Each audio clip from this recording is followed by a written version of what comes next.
Today, on March 24, 2025, we gather once again to celebrate sustainable development and the Visionaries Food Championship. Beyond Square Feet is a triannual lecture series on sustainable development conducted on World Environment Day, World Habitat Day and World Water Day by India's leading and most trusted builder, the Asset. The first session of BSF was held on June 5, 2015 on World Environment Day. Through these sessions, we have had the privilege of learning from industry leaders, visionary thinkers and advocates for a greener, more equitable world. Each lecture, each discussion has brought us closer to realizing a future where harmony between humanity and the environment is not just a dream but a tangible reality. And today, as we gather for the 30th edition of Beyond Square Feet, we continue to uphold this legacy of innovation and sustainability. Ladies and gentlemen, we are here today to honor one of the most precious resources on our planet, the water. On this auspicious occasion, let's take a moment to reflect on the significance of World Water Day. It serves as a reminder of the vital role that water plays in our lives and the urgent need to protect and for future generations. Across the in our country, communities are facing, as we all know, unprecedented water challenges, from scarcity and pollution to access and sanitation. Every year since 1993, the World Water Day, that is on 22nd of March, raises awareness and inspires action to tackle the water and sanitation crisis. Today, as we conduct the 30th edition of BSF, let us reaffirm our commitment to protecting this invaluable resource and ensuring that all people have access to clean and safe water. From the rivers that sustain our ecosystems to the taps that provide drinking water in our homes, let us remember that every drop counts. Together, we can make a difference, not just for ourselves, but for the countless lives that depend on water for so valuable. On this World Water Day 2025, let's unite in our efforts to protect and preserve this precious resource for generations to come. Together, we can make waves of change that will ripple across the world. So before we move on to the program, I request all of you to kindly turn your mobile phones into silent mode so we can listen throughout the program. To ensure an auspicious beginning to this evening of deliberation, discussion and discovery, we will invoke the Almighty. Shri Sunil Kumar V is the founder and managing director of Asset Homes. Through his guidance and able leadership, the company has been able to uphold its core brand values, prompt delivery, total quality, customer centricity, and societal responsibility. He is not just a leader but also a mastermind behind several groundbreaking initiatives that have reshaped the landscape of the real estate industry. His foresight and dedication have turned these initiatives into industry norms, setting a benchmark for others to follow. Let me presently request Mr. Sunil Kumar V, the Managing Director of Asset Homes, to formally welcome the dignitaries and the guests. ആദരണീയരായ വിശിഷ്ടാതിഥികളെ, ബഹുമാന്യരായ ശ്രോതാക്കളെ, വിനീത നമസ്കാരം. ഇന്ന് asset ഹോംസിന്റെ beyond square feet എന്ന പേരിൽ സംഘടിപ്പിക്കുന്ന try annual lecture സീരീസിന്റെ 30ാമത്തെ എഡിഷനാണ് നമ്മളോട് എത്തിച്ചേർന്നിരിക്കുന്നത്. മാർച്ച് 22 വേൾഡ് വാട്ടർ ഡേ ആയിരുന്നു. ഇത്തവണത്തെ വേൾഡ് വാട്ടർ ഡേയുടെ തീം എന്ന് പറയുന്നത് ഗ്ലേസിയർ പ്രിസർവേഷൻ എന്നുള്ളായിരുന്നു. ഗ്ലേസിയേഴ്സിനെ പ്രൊട്ടക്ട് ചെയ്യേണ്ട ആവശ്യം, അതിനെ പ്രിസർവ് ചെയ്യേണ്ട ആവശ്യത്തെ പറ്റിയിട്ടും അതുവഴി ജീവജാലങ്ങൾക്കെല്ലാം നിലനിൽപ്പിന് ആവശ്യമായിട്ടുള്ള ജലം നിലനിർത്തേണ്ടതിൻ്റെ ആവശ്യതയെക്കുറിച്ചുമെല്ലാം ലോകം മുഴുവൻ ചർച്ച ചെയ്ത ദിവസമാണ് കടന്നുപോയത്. ഞങ്ങൾ ഈ ബിയോണ്ട് സ്ക്വയർ ഫീറ്റ് പ്രഭാഷണ പരമ്പര സംഘടിപ്പിച്ചപ്പോൾ പലപ്പോഴും അത് വളരെ അക്കാഡമിക്കലായിട്ടുള്ളൊരു പ്രഭാഷണ പരമ്പരയായിട്ടാണ് വന്നിരുന്നത്. പലപ്പോഴും ഈ ഫീൽഡുമായിട്ട് ബന്ധപ്പെട്ടുള്ള എക്സ്പെർട്ടായിട്ടുള്ള ആൾക്കാർ സംസാരിക്കുകയും ഒരുപാട് തിയററ്റിക്കലായിട്ടുള്ള കാര്യങ്ങൾ പ്രഘോഷണം ചെയ്യപ്പെടുന്ന ഒരു വേദിയുമായിട്ടാണ് ആദ്യം ഇത് തുടങ്ങിയത്. പിന്നീട് മനസ്സിലായത് കൂടുതൽ ആൾക്കാർ ഇതിലേക്ക് അടുപ്പിക്കുന്നതിനായി ഒരു സോഷ്യൽ കണക്റ്റ് ആവശ്യമാണെന്ന് തോന്നിയതിൻ്റെ അടിസ്ഥാനത്തിലാണ് ഇത്തരം ദിവസങ്ങളിലെ മറ്റ് പ്രധാനപ്പെട്ട വ്യക്തിത്വങ്ങളുമായിട്ടും അല്ലെങ്കിൽ മറ്റ് സംഭവങ്ങളുമായിട്ടും ഇതിനെ കണക്ട് ചെയ്യാനായിട്ട് ശ്രമിച്ചത്. അപ്പോൾ ഇത്തവണ വേൾഡ് വാട്ടർ ഡേ ആയിട്ട് ബന്ധപ്പെട്ട് നമ്മളിങ്ങനെ പരിശോധിച്ചപ്പോൾ പെട്ടെന്ന് മനസ്സിലേക്ക് വന്നൊരു കാര്യമെന്ന് പറയുന്നത്, മാർച്ച് 22 വേൾഡ് വാട്ടർ ഡേ ആണെങ്കിൽ മാർച്ച് 25 മലയാളം ഉള്ളിടത്തോളം കാലം, മലയാളി ഉള്ളിടത്തോളം കാലം നമ്മളെല്ലാവരും ഓർമ്മിക്കുന്ന ബഹുമാനായിട്ടുള്ള ശ്രീ വയലാർ രാമവർമ്മയുടെ ജന്മദിനമാണ് എന്നുള്ളതാണ് കണക്ട് ചെയ്തത്. അപ്പോൾ അതിൽ കണ്ടൊരു കാര്യം, ഇത്രയധികം വെള്ളത്തെ പറ്റിയിട്ടും ഇത്രയധികം പ്രകൃതിയെ പറ്റിയിട്ടും ഇത്രയധികം പുഴകളെ പറ്റിയിട്ടും ഇത്രയധികം കായലുകളെ പറ്റിയിട്ടും കടലിനെ പറ്റിയിട്ടും എല്ലാം കവിതകൾ എഴുതിയ ഒരു വ്യക്തിത്വമാണ് വയലാർ രാമവർമ്മ എന്ന് പറഞ്ഞപ്പോൾ അതെങ്ങനെ നമുക്കൊന്ന് കണക്ട് ചെയ്ത് സംസാരിക്കാൻ പറ്റും, അല്ലെങ്കിൽ എങ്ങനെ അത് കമ്മ്യൂണിക്കേറ്റ് ചെയ്യാൻ പറ്റും എന്നുള്ള ആലോചനയുടെ ഭാഗമായിട്ടാണ് ഞങ്ങളൊരു പ്രാസംഗികനെ തരുന്നത്. എനിക്ക് തോന്നുന്നു നമ്മുടെ 44 നദികളും കരകവിഞ്ഞൊഴുകിയ കാലത്താണ് വയലാർ കവിത എഴുതിക്കൊണ്ടിരുന്നത്. വൈക്കങ്കായലിൽ ഓളം തെല്ലുമ്പോൾ എന്ന ഒരു ഗാനം തന്നെ അദ്ദേഹം എഴുതിയിട്ടുണ്ട്. നമ്മുടെ കായൽപ്പരപ്പുകളൊക്കെ സംഗീത സാന്ദ്രമായിരുന്ന, നമ്മുടെ വയലുകളെല്ലാം ഹരിതാപമായിരുന്ന, നമ്മുടെ പുഴകളെല്ലാം നിറഞ്ഞു കവിഞ്ഞ് ശുദ്ധജലത്താൽ ഒഴുകിക്കൊണ്ടിരുന്ന, നമ്മുടെ ഋതുക്കളെല്ലാം കൃത്യമായ സമയത്ത് നമ്മൾ തൊട്ടുണർത്തിക്കൊണ്ടിരുന്ന ഒരു കാലഘട്ടത്തിൽ ജീവിച്ചു പോയൊരു വ്യക്തി എന്നുള്ളതിലേക്ക് വയലാർ ആ കാലഘട്ടത്തിലെ കേരളത്തിന്റെ പ്രകൃതി സൗന്ദര്യം മുഴുവൻ തന്റെ കവിതകളിലൂടെ അല്ലെങ്കിൽ തന്റെ ഗാനങ്ങളിലൂടെ ജനങ്ങളിലേക്ക് എത്തിച്ചിട്ടുണ്ട്. മറ്റൊരു പ്രധാനപ്പെട്ട കാര്യം എന്ന് പറയുന്നത്, നീ വേദിയിൽ വെച്ചിട്ട് മൾട്ടി സ്റ്റോറി ബിൽഡിങ്ങുകളിൽ താമസിക്കുന്ന വ്യക്തികളുടെ സുരക്ഷ എപ്രകാരം ഉറപ്പാക്കാൻ സാധിക്കും, ഒരു മൾട്ടി സ്റ്റോറി ഫ്ലാറ്റിൽ താമസിക്കുമ്പോൾ ചെയ്യാവുന്നതും ചെയ്യാൻ പാടില്ലാത്തതുമായിട്ടുള്ള കാര്യങ്ങളെക്കുറിച്ചുള്ള ഒരു അവബോധം സൃഷ്ടിക്കുന്ന ഒരു പുസ്തകം മാതൃഭൂമി ഓൺലൈനുമായി ചേർന്ന് ഇന്നിവിടെ പബ്ലിഷ് ചെയ്യപ്പെടുന്നുണ്ട്. അത് എസ് ടോംസിന്റെ ക്വാളിറ്റി ആൻഡ് സേഫ്റ്റി ഡിപ്പാർട്ട്മെന്റിലെ ലീഡ് ചെയ്ത ശ്രീ ഗ്ലിസനാണ് അതിൻ്റെ രചനയുടെ പുറകിൽ. അപ്പോൾ ആ ഒരു പ്രത്യേകത കൂടി ഇന്നത്തെ ദിവസത്തിനുണ്ട്. ഞങ്ങളെ സംബന്ധിച്ചിടത്തോളം ഓരോ ഉപഭോക്താവരോടും ഓരോ പ്രൊജക്റ്റിനോടും ഓരോ തൊഴിലാളിയോടും നിലവിലുള്ള നിയമങ്ങളോടും സമൂഹത്തോട് ആകെ തന്നെയും ഉത്തരവാദിത്തമുള്ളവരായിരിക്കുക എന്ന പ്രാധാന്യമുള്ള ഒരു കടമയാണ് ബിയോണ്ട് സ്ക്വയർ ഫീറ്റ് എന്ന ഈ പ്രോഗ്രാമിലൂടെയും ഞങ്ങൾ മുന്നോട്ട് വയ്ക്കാൻ ആഗ്രഹിക്കുന്നത്. ഏത് അടിസ്ഥാന വിശ്വാസത്തിന്റെ കാര്യത്തിലായാലും പ്രവർത്തനങ്ങളോടൊപ്പം തന്നെ വേണ്ട കാര്യം തന്നെയാണ് പ്രഭാഷണം എന്ന് ഞങ്ങൾ വിശ്വസിക്കുന്നത്. കാരണം ചിന്താശകലങ്ങൾ സംരക്ഷണം ചെയ്യപ്പെടുമ്പോൾ സംഭവിക്കുന്ന ആശയങ്ങളുടെ വിലയിരുത്തലുകളാണ്. ഒരു നല്ല പ്രഭാഷകന് ഓരോ വാക്കും ഓരോ വരിയും ഓരോ വാചകവും ഈ വേദിയിൽ കൂടിയിരിക്കുന്ന ഓരോ വ്യക്തിയെയും സ്വാധീനിക്കാൻ തക്കവണ്ണം ശക്തമായിട്ടുള്ള വരികളാണ്. അതിൽ ഒരാളെയെങ്കിലും ഇന്നത്തെ സംഭാഷണത്തിൻ്റെ ഒരു ഭാഗം സ്വാധീനിക്കുന്നുണ്ടെങ്കിൽ ഞങ്ങളുടെ ഈ പ്രവർത്തനം വളരെ വിജയകരമായി ഞങ്ങൾ വിശ്വസിക്കുകയാണ്. ബിയോണ്ട് സ്ക്വയർ ഫീറ്റ് എന്നൊരു പദം ഒരു നിർമ്മാതാവ് ഉച്ചരിക്കുമ്പോൾ അതിന് വിശദീകരണം ആവശ്യമില്ലാതായി വരുന്നുണ്ട്. അതുകൊണ്ട് തന്നെയാണ് അതിൻ്റെ അർത്ഥം പൂർണ്ണമായിട്ടും ഉൾക്കൊണ്ടുകൊണ്ട് എല്ലാ വർഷവും 3 ദിവസങ്ങളിൽ March 22 world water day, June 5 world environment day, October 2 world habitat day ദിവസങ്ങളിൽ ഇത്തരം പ്രഭാഷണ പരിപാടികൾ ഞങ്ങൾ നടത്തിക്കൊണ്ടിരിക്കുന്നത്. ഇത്തവണത്തെ ഈ പ്രോഗ്രാമിന് മറ്റു വലിയ പ്രത്യേകത ഉള്ളത്, എറണാകുളത്തെ പ്രമുഖരായിട്ടുള്ള 4 റോട്ടറി ക്ലബ്ബുകൾ ഈ പ്രോഗ്രാമിനോട് സഹകരിക്കുന്നുണ്ട് എന്നുള്ളതാണ്.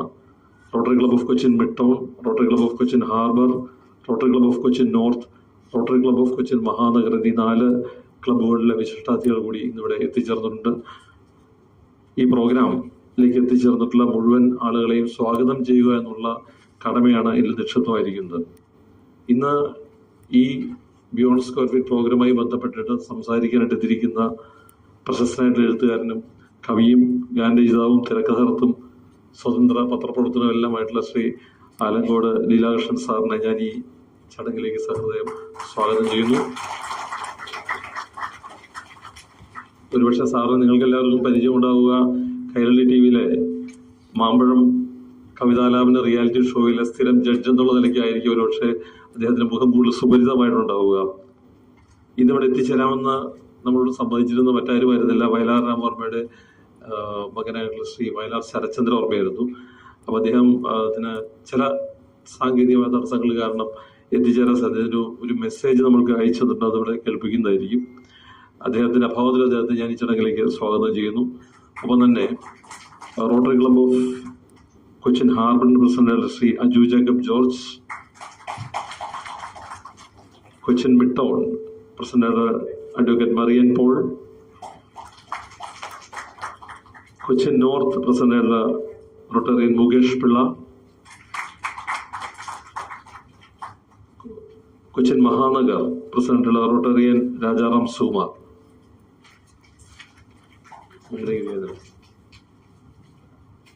സ്വാഗതം ചെയ്യുന്നു. ഇവിടെ എത്തിച്ചേർന്നിരിക്കുന്ന മുഴുവൻ അഭ്യുദയകാംക്ഷികളെയും അസറ്റ് ഹോംസിന്റെ കുടുംബാംഗങ്ങളെയും എറണാകുളത്തെ പ്രമുഖ പൗരാവലിയെയും മുഴുവൻ സഹപ്രവർത്തകരെയും പത്ര, ദൃശ്യ, ശ്രവ്യ മാധ്യമ സുഹൃത്തുക്കളെയും ഞാൻ സ്വാഗതം ചെയ്യുന്നു. ബിയോണ്ട് സ്ക്വയർ ഫീൽഡിന്റെ തുടർന്നുള്ള എഡിഷനിൽ നിങ്ങളുടെ സഹകരണം പ്രതീക്ഷിച്ചുകൊണ്ട് വാക്കുകൾ ഉപസംഹരിക്കുന്നു. നന്ദി, നമസ്കാരം. Ladies and gentlemen, next we have the lighting of the ceremonial lamp. മനോഹരമായൊരു സായാഹ്നത്തിന്റെ തുടക്കം.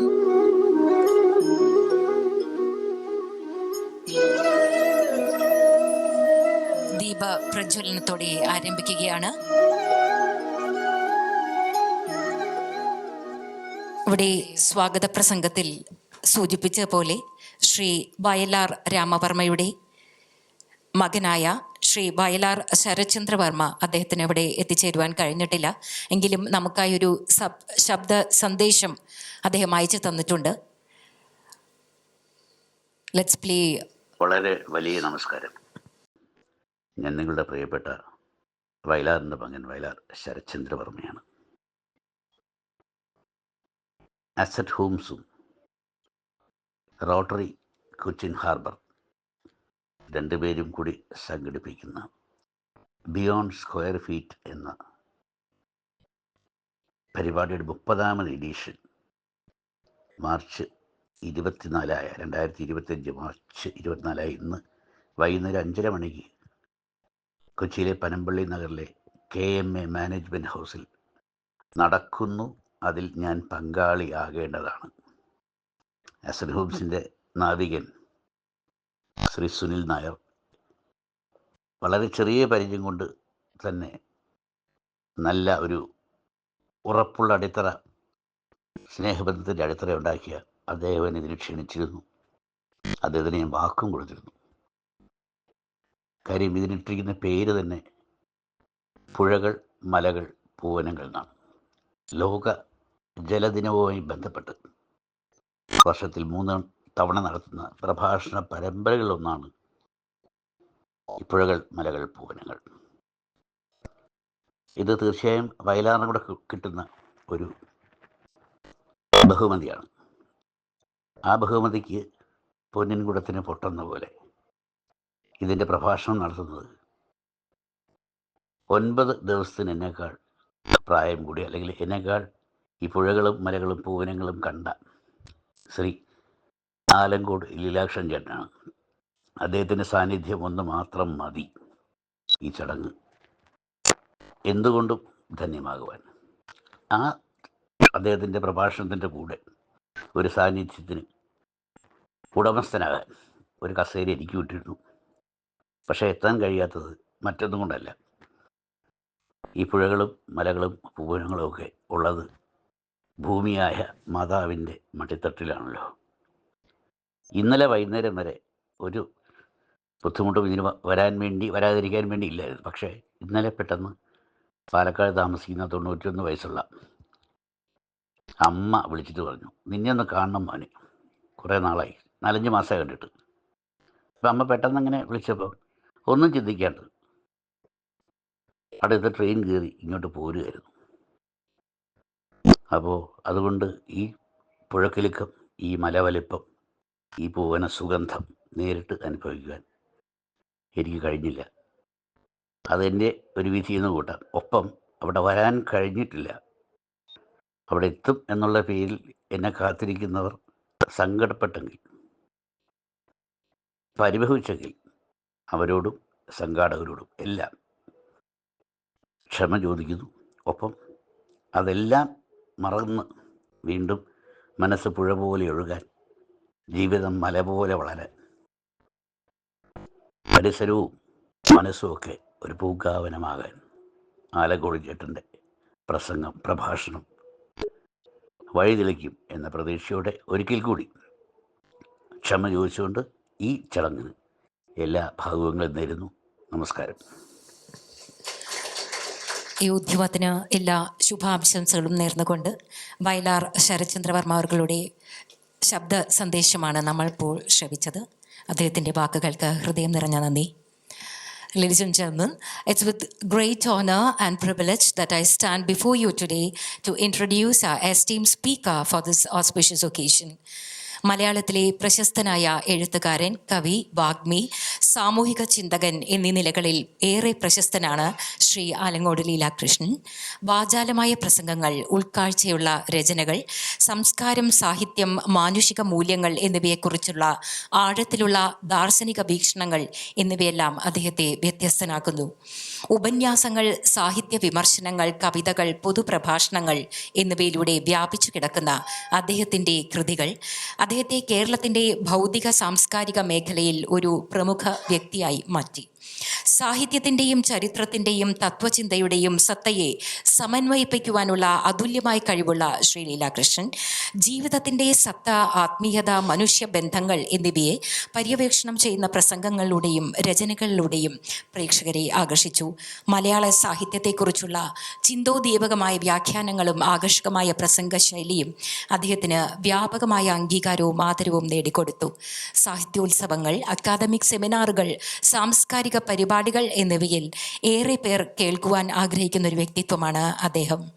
Sri Alankoda Leelakrishnan, a celebrated Malayalam writer, orator and social thinker, known for his eloquent speeches, insightful writings and deep philosophical perspectives on culture, literature and human values. His work spans essays, literary critiques and public discourses, making him a prominent figure in Kerala's intellectual and cultural landscape. Ladies and gentlemen, today Sri Alankoda Leelakrishnan will be delivering the 30th edition of the triannual lecture series organized by Asset Homes. Without further ado, let us extend a warm welcome to the celebrated writer as he takes the stage to share his profound insights and invaluable wisdom with us. So it's my privilege to welcome you to the days. ആദരണീയനായ asset ഹോംസിൻ്റെ managing director Sunil Kumar, ഇവിടെ കൂടിയിരിക്കുന്ന ഒരുപാട് സുഹൃത്തുക്കളുണ്ട്. എൻ്റെ പ്രിയ സുഹൃത്ത് ദിലീപുണ്ട്, Robin തിരുമലയുണ്ട്, Balakrishnan പേരിയുണ്ട്, മോഹൻജിയുണ്ട്, എന്നെ ഇങ്ങോട്ട് വിളിച്ച ദിലീപുണ്ട്, ടോണിയുണ്ട്, പിന്നെ റോട്ടറി ക്ലബിൻ്റെ, റോട്ടറി സൗത്തിൻ്റെയും മഹാനഗരത്തിൻ്റെയും ഷിപ്പ്യാർഡിൻ്റെ അല്ലേ നാല് റോട്ടറി, കൊച്ചിയെ ഭരിക്കുന്ന 4 റോട്ടറി പ്രസ്ഥാനങ്ങളുടെ നായകന്മാരുണ്ട്.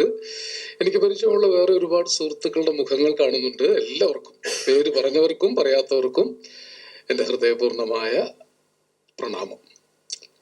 സത്യത്തിൽ എനിക്കൊരു അത്ഭുതം തോന്നിയത്, അസറ്റ് ഹോംസ് കേരളത്തിലെ ഏറ്റവും ആധുനികമായ ഒരു പാർപ്പിട സംസ്കാരം ഉണ്ടാക്കിയ ഒരു വലിയ പ്രസ്ഥാനമാണ്. അവർ എന്തുകൊണ്ടാണ് ഇങ്ങനെ സാംസ്കാരിക പ്രഭാഷണങ്ങൾ നടത്തിക്കുന്നത് എന്നൊരു അത്ഭുതം എനിക്ക് തോന്നി. കാരണം ഇത്തരം പ്രസ്ഥാനങ്ങൾ സാധാരണ ശ്രദ്ധ വയ്ക്കാത്തൊരു മേഖലയാണ് ഈ സാംസ്കാരിക പ്രഭാഷണ മേഖലകൾ.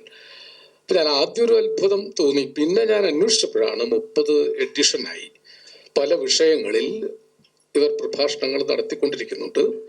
എന്നെ വിളിച്ച ദിലീപനോട് ഞാൻ ചോദിച്ചു, ഇത് എന്താണ് വിഷയം? അപ്പം ലോക ജലദിനവുമായി ബന്ധപ്പെട്ടിട്ടാണ് പ്രഭാഷണം. അതിലെന്നെ സന്തോഷിപ്പിച്ച മറ്റൊരു കാര്യം, ലോക ജലദിനം 22-ാം തീയതി ആയിരുന്നു. 25-ാം തീയതി വയലാർ രാമവർമ്മയുടെ ജന്മദിനമാണ്. 3 വർഷം കൂടി കഴിഞ്ഞാൽ ജന്മശതാബ്ദിയാവാൻ പോവുക. അത് രണ്ടും കൂടി ബന്ധിപ്പിക്കാൻ അസറ്റ് ഹോംസ് ഒരു വലിയ സാംസ്കാരിക വിവേകം കാണിച്ചു. അതിനെ ആദരിക്കേണ്ടത് ഒരു എളിയ സാംസ്കാരിക പ്രവർത്തകൻ എന്ന നിലയിൽ എൻ്റെ ചുമതലയാണ്. അതുകൊണ്ട് സുനിലിനോട് ഈ മഹത്തായ കാര്യം ചെയ്തതിന് ഹൃദയപൂർണമായ അഭിനന്ദനം അറിയിക്കുന്നു. ഞാൻ ഇനിയും ഇങ്ങനെ ആഗ്രഹിക്കുന്നു, കേരളത്തിലെ ഇത്തരം പ്രസ്ഥാനങ്ങൾ, ബിസിനസ് രംഗത്തുള്ളവർ, മറ്റനേകം മേഖലകളുള്ളവർ ഇടയ്ക്ക് സംസ്കാരത്തെ കൂടി കൂട്ടുപിടിക്കണം. കാരണം സംസ്കാരമാണ് ഇതിൻ്റെയൊക്കെ അടിസ്ഥാനം. സംസ്കാരവും സർഗാത്മകതയും വറ്റിക്കൊണ്ടിരിക്കുന്ന ഒരു കാലത്താണ് നമ്മൾ ജീവിക്കുന്നത്. എല്ലാ കാലത്തും അങ്ങനെ ആയിരുന്നു എന്ന് വേണമെങ്കിൽ പറയാം. പക്ഷേ സാംസ്കാരികമായ ഉയർച്ച ഉണ്ടായ ഘട്ടങ്ങളിലൊക്കെ നമ്മൾ നവോത്ഥാനങ്ങൾ നേടിയെടുത്തിട്ടുണ്ട്.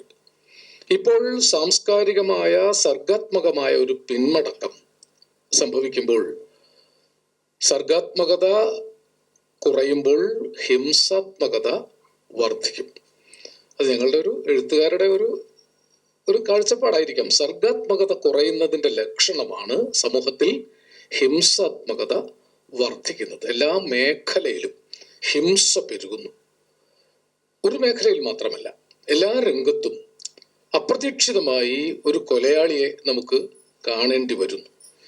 ഒരാഴ്ച മുമ്പ് എൻ്റെ ഒരു സുഹൃത്ത് പറഞ്ഞത്, പെട്ടെന്ന് മൂത്ത മകൻ ഒരു ചുറ്റികയുമായി വരുന്നത് കണ്ട് അച്ഛനും അമ്മയും സഹോദരിയും അടക്കം വീട്ടിലുള്ളവരെല്ലാം ഒരു മുറി കയറി വാതിലടച്ച് കട്ടിലിനടിയിൽ ഒളിച്ചിരുന്നു. കുറച്ചു കഴിഞ്ഞൊന്നും സംഭവിക്കാതെ അവർ പുറത്തെത്തി നോക്കിയപ്പോൾ അയാൾ കൊണ്ടുവന്നൊരു ഫോട്ടോ അടിക്കുകയായിരുന്നു. ചുറ്റികയായിട്ട് മകൻ വരുന്നത് കണ്ടാൽ ഒളിക്കണം എന്ന ഒരു ആന്തരിക പ്രേരണ, ഒരു റിഫ്ലക്സ് ആക്ഷൻ ഉണ്ടായിക്കൊണ്ടിരിക്കുന്നു. ഞാൻ വെറുതെ പറഞ്ഞതല്ല, നിങ്ങൾക്കൊക്കെ തോന്നുന്നുണ്ടാവും അല്ലേ? അങ്ങനെ ഒരു അവസ്ഥ ഉണ്ടായത് എന്തുകൊണ്ടാണ്? നമ്മുടെ സർഗാത്മക മനസ്സ് എവിടെ വെച്ചാണ് ഹിംസയിലേക്ക് പോകുന്നത്? നമ്മുടെ കുട്ടികൾ, വിശേഷം കുട്ടികൾ. ഇവിടെ കുട്ടികൾ താരതമ്യേന കുറവാണ്. ഇതൊക്കെ ഒരു തന്ത വൈബ് എന്നാണ് ഇതിനെ ആളുകൾ പറയുന്നത്. കുട്ടികളൊക്കെ നമ്മൾ പറയുന്നത് ഇപ്പൊ ഇതൊരു തന്ത വൈബാണ്. ഈ വയലാറിനെ ഓർക്കുക എന്നുള്ളത് തീർച്ചയായും ഒരു തന്ത വൈബാണ് അല്ലേ? പിന്നെ കുട്ടികളൊക്കെ ഈ ഇൻസ്റ്റഗ്രാമിൽ കയറി വാതിലടച്ചിരിക്കുകയാണ്. അതിനകത്ത് കയറാൻ നമുക്ക് നിവൃത്തിയില്ല. അവരുടെ ലോകം അടച്ചു വെച്ചിരിക്കുന്നു. അത് അവരുടെ കുറ്റമല്ല. വാസ്തവത്തിൽ അവരുടെ ലോകത്തേക്ക് ഇടിച്ച് കയറി അവരോടൊപ്പം നിന്ന് അവരുടെ വൈബ് പങ്കുവെച്ച് അവരെ കൂടി സർഗാത്മകതയിലേക്ക് കൊണ്ടുവരുവാൻ നമ്മൾ ബോധപൂർവം പരിശ്രമിക്കേണ്ടിയിരിക്കുന്നു. സർഗാത്മകത മനുഷ്യരിലൊക്കെ ഉണ്ട്, പക്ഷെ നമ്മളത് തിരിച്ചറിയുന്നില്ല. ഈ കോവിഡ് കാലത്താണ് കേരളത്തിലെ ഏറ്റവും കൂടുതൽ എഴുത്തുകാരുണ്ടായത്. ഒരുപക്ഷെ ബാലകൃഷ്ണൻ പെരിയയ്ക്കൊക്കെ അറിയുമായിരിക്കും, റോബിനും ഒക്കെ അറിയാം. കേരളത്തിൽ ഏറ്റവും കൂടുതൽ എഴുത്തുകാരുണ്ടായത് കോവിഡ് കാലത്ത്. കാരണം കോവിഡ് കാലത്ത് വേറെ പണിയൊന്നും ഇല്ലാത്തതുകൊണ്ട് അവനവന്റെ ഉള്ളിലേക്ക് നോക്കിയപ്പോൾ മനസ്സിലായി, എൻ്റെ ഉള്ളിൽ ഒരു കവിയുണ്ട്, എൻ്റെ ഉള്ളിൽ ഒരു കഥാകൃത്തുണ്ട്. എത്ര പേരാണ് എഴുതിയത്? ഞാൻ തന്നെ അവതാരിക എഴുതി ക്ഷണിച്ചു. അത്രയേറെ ആളുകൾ എഴുതി. അപ്പൊ എഴുതാൻ നിങ്ങൾക്കൊക്കെ കഴിയും, ചിത്രം വരയ്ക്കാൻ നിങ്ങൾക്ക് കഴിയും, പാടാൻ നിങ്ങൾക്ക് കഴിയും. കേരളത്തിൽ ഇപ്പൊ ഏറ്റവും കൂടുതലുള്ള പ്രസ്ഥാനം പാട്ട് പ്രസ്ഥാനങ്ങളാണ്. ഇഷ്ടം പോലെ പാട്ട് ഗ്രൂപ്പുകളുണ്ട്, പാട്ടിന്റെ വാട്സപ്പ് ഗ്രൂപ്പുകളുണ്ട്. അപ്പൊ ആളുകൾ ഈ പ്രതിസന്ധിയെ മറികടക്കാൻ സർഗാത്മകതയെ അന്വേഷിച്ചുകൊണ്ടിരിക്കുന്നുണ്ട്. തീർച്ചയായും അസറ്റ് ഹോംസ് ഒരു വലിയ മാതൃക കേരളത്തിലെ ഇത്തരം സ്ഥാപനങ്ങൾ കൂടി കൊടുക്കുകയാണ്. നിങ്ങൾ കുറച്ചു സമയം നിങ്ങളുടെ വരുമാനത്തിന്റെ ഒരു ചെറിയ വിഹിതമെങ്കിലും സർഗാത്മകതയുടെ ഒരു അന്തരീക്ഷം സൃഷ്ടിക്കാൻ ശ്രമിച്ചാൽ നാളെ ഹിംസാത്മകതയിൽ നിന്ന്, അക്രമവാസനയിൽ നിന്ന്, വയലൻസിൽ നിന്ന് കുട്ടികളെ പിന്തിരിപ്പിക്കാൻ നമുക്ക് സാധിക്കും. ഞാൻ ആമുഖമായിട്ട് ഇത്രയും പറയുന്നു എന്നേ ഉള്ളൂ.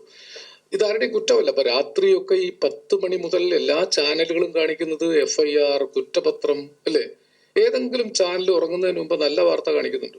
ഇത്രയേറെ കൊലപാതകങ്ങളും ഹിംസകളും കണ്ട് മനസ്സമാധാനത്തോടെ ഉറങ്ങാൻ പറ്റൂ? അങ്ങനെ ഉറങ്ങിയാൽ തന്നെ മനസ്സ് നന്നാവും? എനിക്ക് അറിഞ്ഞുകൂടാഞ്ഞിട്ട് ചോദിക്കുക.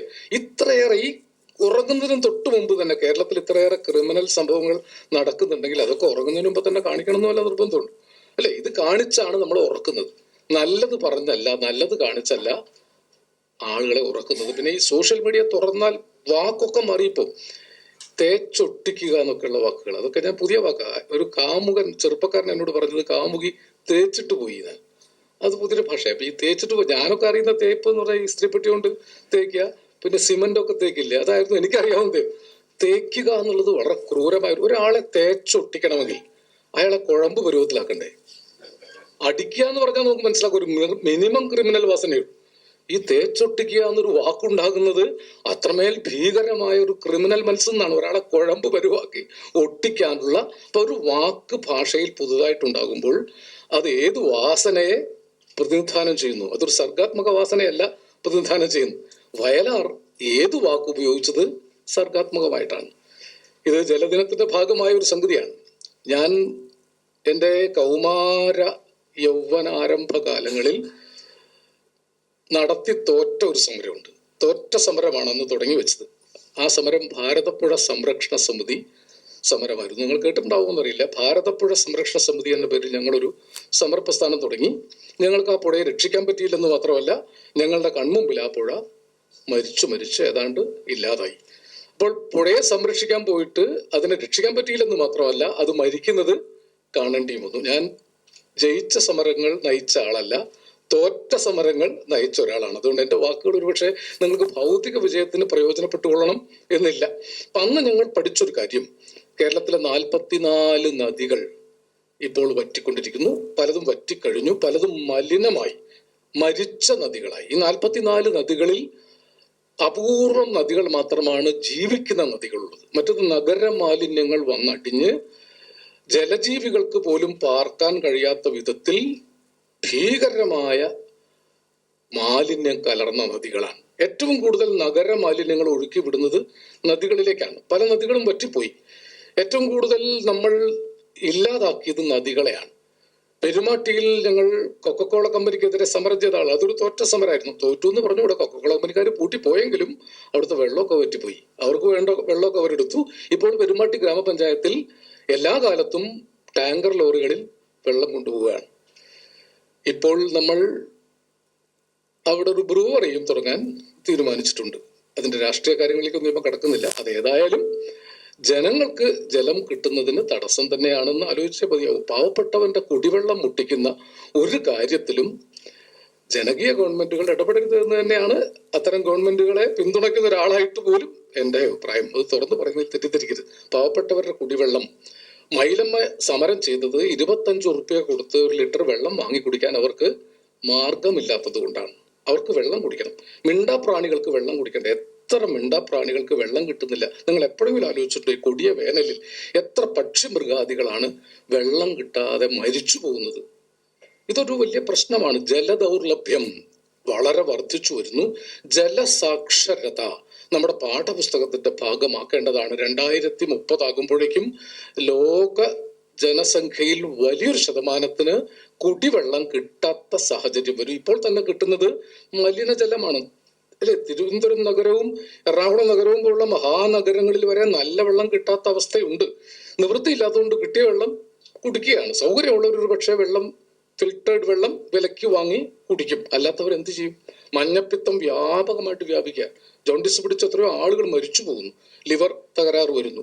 ഇതൊക്കെ നമ്മൾ ആലോചിക്കുമ്പോഴേക്കും നമുക്ക് ജലദൗർലഭ്യം എന്ന അവസ്ഥ ഭീകരമായിട്ട് ബാധിക്കും. ലോക ജലദിനത്തിൽ അത് ഓർത്തേ മതിയാവും. 2030 ആകുമ്പോഴേക്കും ചിലപ്പോൾ ലോകരാഷ്ട്രങ്ങൾ തമ്മിൽ വെള്ളത്തിന് വേണ്ടിയുള്ള മഹായുദ്ധങ്ങൾ നടക്കും. നിങ്ങൾ എപ്പോഴെങ്കിലും ആലോചിച്ചിട്ടുണ്ടോ 20-25 ഉറുപ്പ്യ കൊടുത്തൊരു ലിറ്റർ വെള്ളം വാങ്ങി കുടിക്കേണ്ടി വരുമെന്ന്? ഇതിലുള്ള ആളുകളുടെ ബാല്യകാലത്തെങ്കിലും വെള്ളം പൂർണ്ണമായും സൗജന്യമായിരുന്നില്ലേ? ഞാനൊക്കെ സ്കൂളിൽ പോകുന്ന കാലത്ത് ഈ പാള കൊണ്ട് കോരിയിട്ടാണ് വെള്ളം കുടിക്കുക. പാളയായിരുന്നു അന്ന്. പാള അതും ചീഞ്ഞിട്ടുണ്ടായിരിക്കും പാള. എന്നിട്ട് പാള കൊണ്ട് കോരി ഇങ്ങനെ ഒഴിച്ചു കൊടുക്കും. ഇങ്ങനെ കുടിക്കുകയാണ് ചെയ്യുക. അങ്ങനെ കുടിച്ചവരുണ്ടോ കൂട്ടത്തിൽ? അങ്ങനെ കുടിക്കുമ്പോൾ ഈ പാള ചീഞ്ഞതിൻ്റെ ഒരു സ്വാദ് കൂടി ആ വെള്ളത്തിനുണ്ടാവും. അതിലെന്ത് നിങ്ങൾ പുതിയ മധുരം ചേർക്കുന്നതിനേക്കാൾ മധുരമാണ്. പിന്നെ ഞങ്ങൾ സാധാരണ നെല്ലിക്ക തിന്നിട്ടാണ് വെള്ളം കുടിക്കുക. പച്ച നെല്ലിക്ക വയറ് നിറച്ച് തിന്ന് വെള്ളം കുടിച്ചാൽ ഏത് ചെളിവെള്ളം കുടിച്ചാലും മധുരമുണ്ടാവും. അങ്ങനെയൊക്കെ ഒരു ഗ്രാമീണ ജീവിതം നമുക്കുണ്ടായിരുന്നു. ജലം അത്ര സുലഭമായിരുന്നു കേരളത്തിൽ. പക്ഷെ ഇന്ന് പല സ്ഥലത്തും ജലം ഇല്ല. 44 നദികൾ ഉണ്ടായിട്ടും ശാസ്താംകോട്ട ജലതടാകം സംരക്ഷിക്കാനാണ് ഞാൻ 3ാമത് നടത്തിയ ഒരു തോറ്റ സമരം. ഗംഗാപ്രസാദ് സാറിന്റെ നേതൃത്വത്തിൽ ആ തടാകം സംരക്ഷിക്കാനും ഞങ്ങളെ കൊണ്ട് പറ്റിയില്ല. ഞാൻ തോറ്റ ഒരു യുദ്ധം നയിച്ച ആളാണ് എന്ന് ആദ്യം പറഞ്ഞത്. പരിസ്ഥിതിക്കും ജലത്തിനും വേണ്ടി നടത്തിയ എല്ലാ സമരങ്ങളും തോറ്റുപോവുകയാണ് ചെയ്തത്. പിന്നെ കുന്നുകളെ സംരക്ഷിക്കാൻ ഒരു സമരം നടത്തി. ആ സമരം ഏതാണ്ട് തോറ്റുപോയി. മിക്കവാറും കുന്നുകളൊക്കെ അപ്രത്യക്ഷമായി. വയലുകൾ സംരക്ഷിക്കാൻ സമരം നടത്തി. അതും ഏതാണ്ട് പരാജയപ്പെട്ടു. ഇതൊക്കെ ഓർക്കുന്നത് നല്ലതാണ്. നമ്മുടെ കുട്ടികൾക്ക് കുടിവെള്ളം കിട്ടാത്തൊരു സാഹചര്യം, വെള്ളം നമുക്ക് H2O ഫോർമുല ഉപയോഗിച്ച് ഉണ്ടാക്കുക എന്നത് എളുപ്പമല്ല. പ്രകൃതി തരുന്ന ജലം തന്നെയാണ് നമുക്ക് മാർഗം. ഇപ്പൊ ലോക ജലദിനത്തിൽ ഇതൊക്കെ മനസ്സിലുണ്ടാകുന്നത് നല്ലതാണ്. നമ്മുടെ അടുത്ത തലമുറയ്ക്ക് വെള്ളം വേണം. ഞാൻ യുവകലാസാഹിതി എന്നൊരു പ്രസ്ഥാനത്തിന്റെ സംസ്ഥാന അധ്യക്ഷനാണ്. ഞങ്ങൾ പണ്ടൊരു പരിസ്ഥിതി യാത്ര നടത്തിയ കാലത്താണ് എൻ്റെ സുഹൃത്ത് ഇഞ്ചക്കാട് ബാലചന്ദ്രൻ ലോകപ്രശസ്തമായ ഒരു പരിസ്ഥിതി ഗാനം എഴുതി. ഇപ്പൊ അത് ലോകപ്രശസ്തമാണ്. അത് എഴുതിയത് ഇഞ്ചക്കാട് ബാലചന്ദ്രനാണെന്ന് ആർക്കും അറിഞ്ഞൂടാ. പാട്ട് വളരെ പ്രശസ്തമാണ്.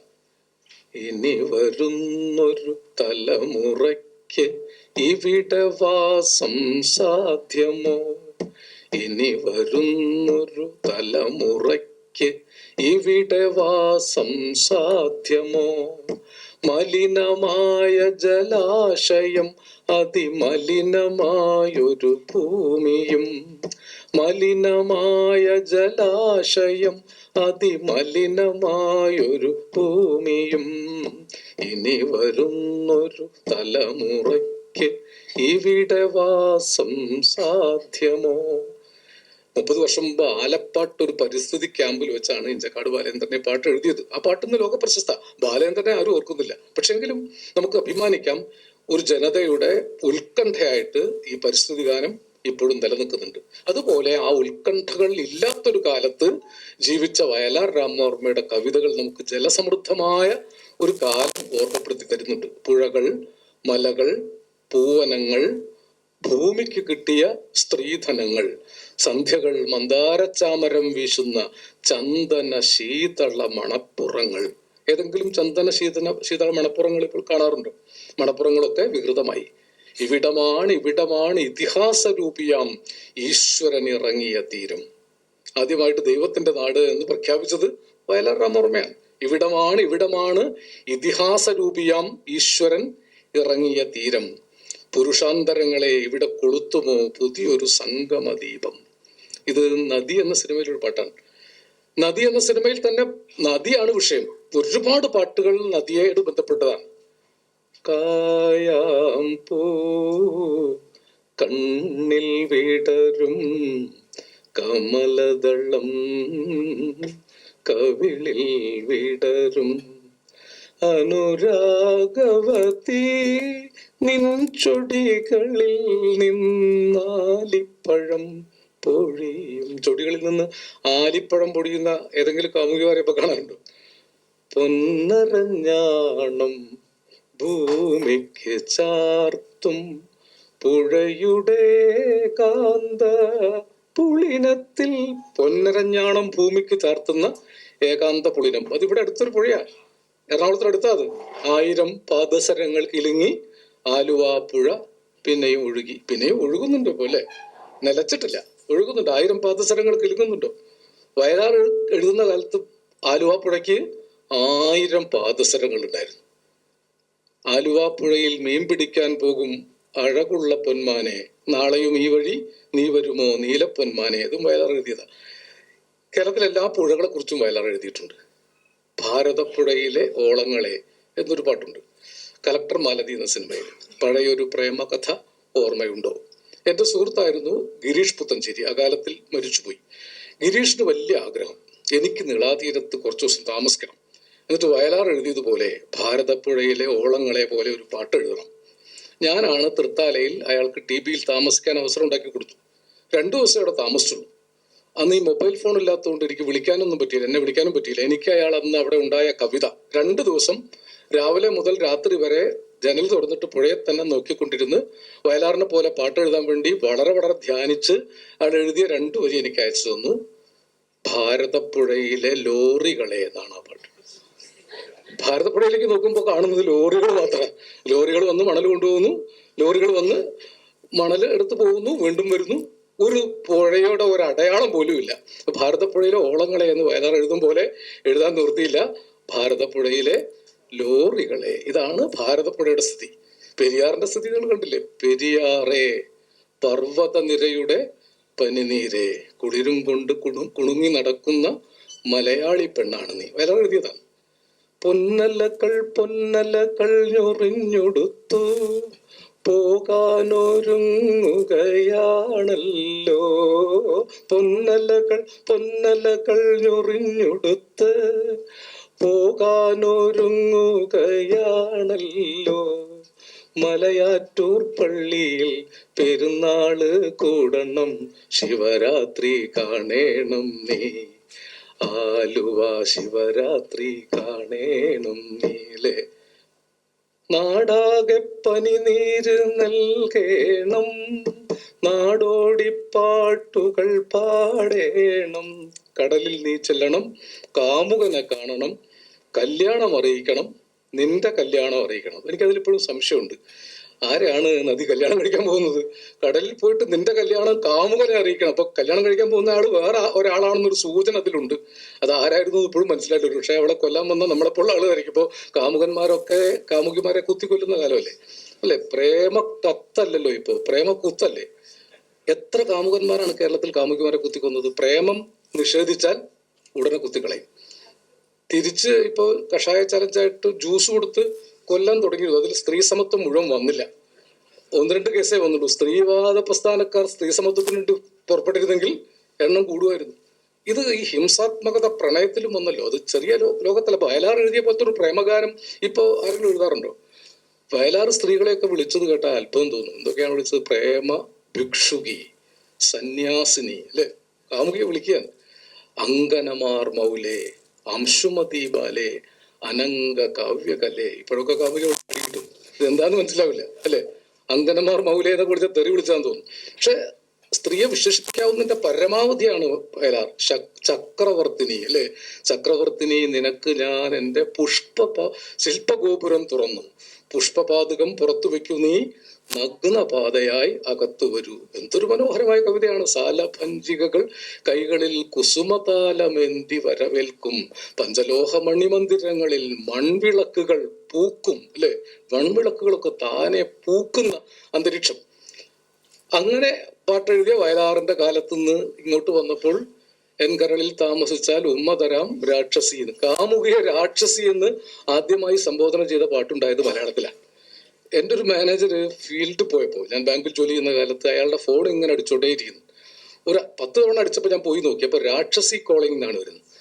അപ്പൊ അദ്ദേഹം വന്നപ്പോൾ ഞാൻ പറഞ്ഞു, ഏതോ ഒരു രാക്ഷസി അങ്ങനെ വിളിച്ചോണ്ടിരുന്നല്ലോ. അയ്യോ, അവൾ ഇങ്ങോട്ടും വിളിച്ചോ?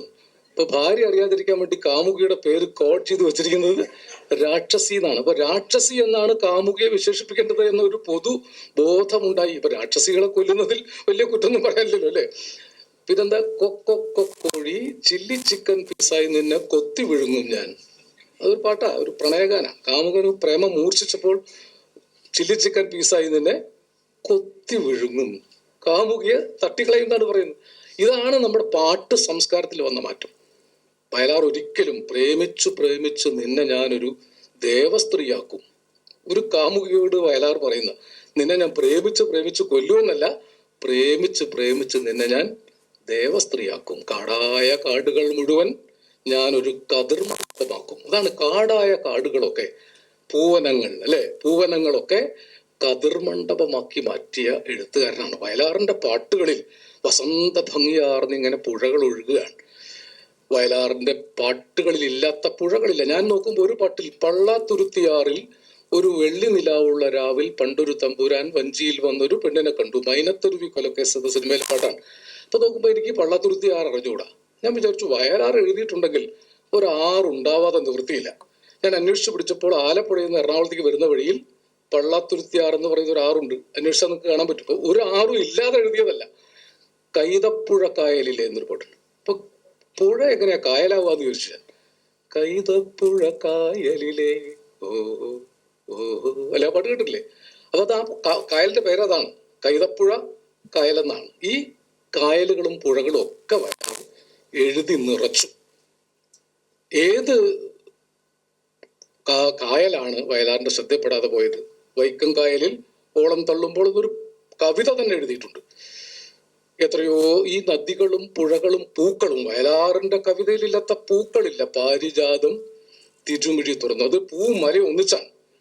മൂടൽ മഞ്ഞ് മുല കച്ച കെട്ടിയ മുത്തണിക്കുന്നിൻ താഴ്വരയിൽ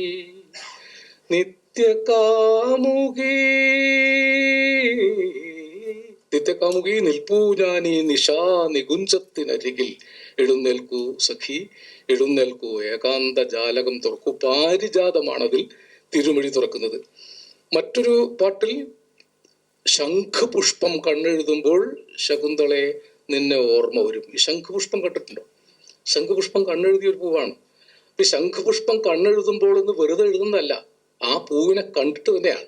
പാരിജാതങ്ങൾ, പവിഴമല്ലികൾ, ശംഖുപുഷ്പങ്ങൾ, തൃക്കാക്കര പൂ പോരാഞ്ഞ് തിരുനക്കര പൂ പോരാഞ്ഞ് തിരുമാന്താംകുന്നിലെത്തിയ തെക്കൻ കാറ്റ്. ആ കാറ്റിന് കൊടുക്കുന്ന പൂക്കളത്തെ താലിമുല്ലയുണ്ടല്ലോ, താമരത്തളിരുണ്ടല്ലോ, നിലാവ് കോടി റൗക്കകൾ ചാർത്തിയ നെയ്തലാമ്പലുണ്ടല്ലോ. ഇങ്ങനെ ഓരോ പൂക്കളും വയലാറിന്റെ പാട്ടുകളിൽ നിന്ന് നമുക്ക് വേണമെങ്കിൽ നഷ്ടപ്പെട്ട പൂക്കളുടെ ലിസ്റ്റ് ഉണ്ടാക്കാം. കേരളത്തിൽ നഷ്ടപ്പെട്ട പൂക്കളുടെ ലിസ്റ്റ് ഉണ്ടാക്കണമെങ്കിൽ വയലാറിന്റെ പാട്ട് മതി. കേരളത്തിൽ മരിച്ചുപോയ നദികളുടെ കണക്കുണ്ടാക്കാൻ ഒരിക്കൽ നമുക്കിനി വയലാറിന്റെ പുസ്തകം എടുക്കേണ്ടി വരും. വയലാറിന്റെ കവിതകളിൽ മലകളും, ഓ മലേ ആരോ മലേ ഒന്ന് ചിരിക്കൂ ഒരിക്കൽ കൂടി ഓ മലയെന്നല്ല ഓ മലേ ആരോ ഒരു കവി പറഞ്ഞത്. ഈ മലകളെ നോക്കിയാണ് വയലാർ ഇങ്ങനെ പറഞ്ഞത്, ഓ മലേ ആരോ മലേ ഒന്ന് ചിരിക്കൂ ഒരിക്കൽ കൂടി. അത് ആ മലയല്ല, പക്ഷെ മലകളുണ്ട്, മലകൾ, പുഴകൾ, പൂവനങ്ങൾ, ഭൂമിക്ക് കിട്ടിയ സ്ത്രീധനങ്ങൾ എന്ന് പറഞ്ഞതുപോലെ എത്രയോ കവിതകളിൽ വയലാർ പൂക്കളെ കുറിച്ച് പറഞ്ഞു, പുഴകളെ കുറിച്ച് പറഞ്ഞു. ഒരുപക്ഷെ ഇപ്പോൾ നമുക്ക് ആത്മഹത്യ ചെയ്യാൻ തോന്നുമ്പോൾ കേൾക്കാവുന്ന ഒരു പാട്ടുണ്ട്. ആ പാട്ട് കേട്ടാൽ നിങ്ങൾ ആത്മഹത്യക്ക് പോവില്ല. അത് എല്ലാ ആളുകളും ഫോണിലൊന്ന് സൂക്ഷിച്ചു വെക്കുന്നത് നല്ലതാണ്. ചന്ദ്രകളഭം ചാർത്തിയുറങ്ങും തീരം, ഇന്ദ്രധനുസിൻ തൂവൽ കൊഴിയും തീരം, ഈ മനോഹര തീരത്തു തരുമോ ഇനിയൊരു ജന്മം കൂടി, എനിക്കിനിയൊരു ജന്മം കൂടി. അല്ലേ? അങ്ങനെ തോന്നില്ലേ? മരിച്ചു പോകാൻ തോന്നുന്നുണ്ടോ? ഈ നിത്യഹരിതയാം ഭൂമിയിലല്ലാതെ മാനസ സരസ്സുകളുണ്ടോ, സന്ധ്യകളുണ്ടോ, ചന്ദ്രികയുണ്ടോ, ഗന്ധർവ ഗീതമുണ്ടോ? വസുന്ധരെ കൊതി തീരും വരെ ഇവിടെ സ്നേഹിച്ചു മരിച്ചവരുണ്ടോ?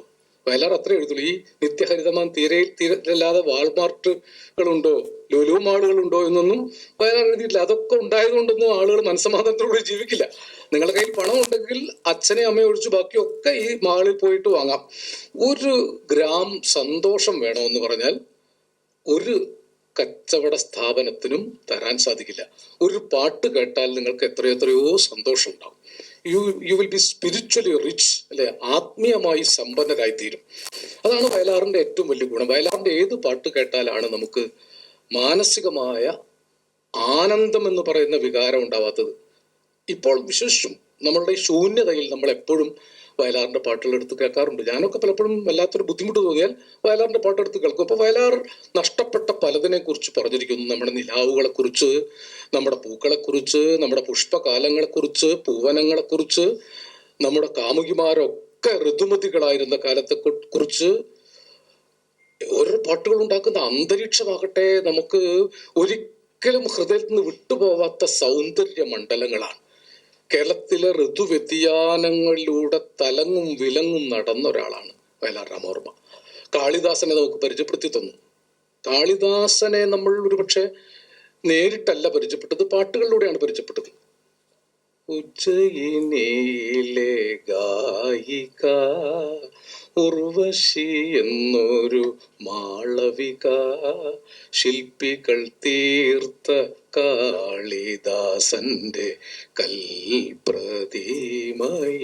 മാലയിട്ടു.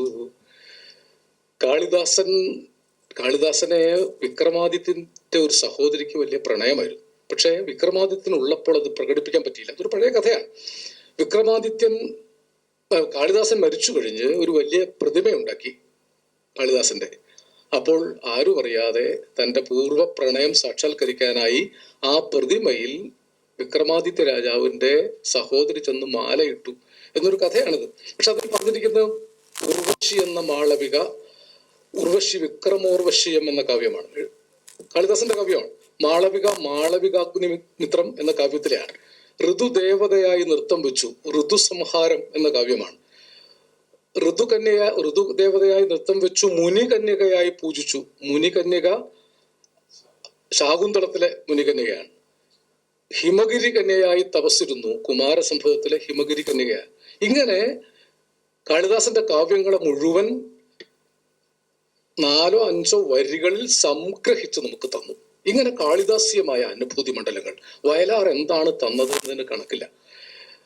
ഒരു പാട്ടുണ്ടല്ലോ, ഒരു കവിതയുണ്ടല്ലോ, കാളിദാസന്റെ ഒരു കുമാരസംഭവ പദ്യം. സ്ഥിതാക്ഷണം പക്ഷ്മസ്സു താടിതാധര പയോധരേൽ സേത ദിപാദ ചൂർണിത വലീഷു തസ്യാ സ്ഖലിത പ്രഭേദിരേ ചിരേണനാഭിം പ്രഥമോദബിന്ദവ. അത് സംസ്കൃതത്തിലാണ്. ഈ പാർവതിയുടെ കൺപീലിയിൽ വന്ന് തട്ടിയ ഒരു മഴത്തുള്ളി കവിളിലൂടെ ഒലിച്ചിറങ്ങി മാറത്ത് വന്ന് ചാടി ഇങ്ങനെ താഴേക്ക് പോയി പുക്കിൾക്കുടിയിൽ ചെന്ന് അവിടെ ഒരു തടാകം ഉണ്ടാക്കി എന്നാണ് കവിതയുടെ അർത്ഥം. ഇതൊരു സിനിമ പാട്ടിലേക്ക് പദാനുപദം വയലാർ പരിഭാഷപ്പെടുത്തിയിട്ടുണ്ട്. കൺപീലികളിൽ തങ്ങി സ്ഥിതാക്ഷണം പക്ഷ്മസ്സു, അതിന്റെ മലയാള പരിഭാഷ പക്ഷേ പക്ഷ്മത്തിന്മേൽ തങ്ങി. കവിളിലെ കമലക്കൂമ്പുകൾ നുള്ളി മാറിൽ തട്ടി തടഞ്ഞ് ചിതറി മൃദു രോമങ്ങളിൽ ഇടറി പുക്കിൾ കുഴി ഒരു തടാകമാക്കിയ പവിഴമഴത്തുള്ളി പണ്ട് ശ്രീ പാർവതിയെ പോലെ നിന്നെയും പുഷ്പിടിയാക്കി. പനി നീർമഴ പൂമഴ തേന്മഴ മഴയിൽ കുതിരുന്നൊരഴകേ നനയുന്നത് കഞ്ചുകമോ സഖി നിന്നെ പൊതിയും യൗവനമോ. അവിടെയും പൂമഴയാ. കളഭമഴ പെയ്യുന്ന രാത്രി, കല്ലുകൾ പൂക്കുന്ന രാത്രി. ഏത് പാട്ടെടുത്താലും അതിലൊരു പൂ ഉണ്ടാകും, എല്ലാം പുഷ്പിക്കും, കല്ലുകൾ പോലും പുഷ്പിക്കും ഏത് പാട്ടിലും.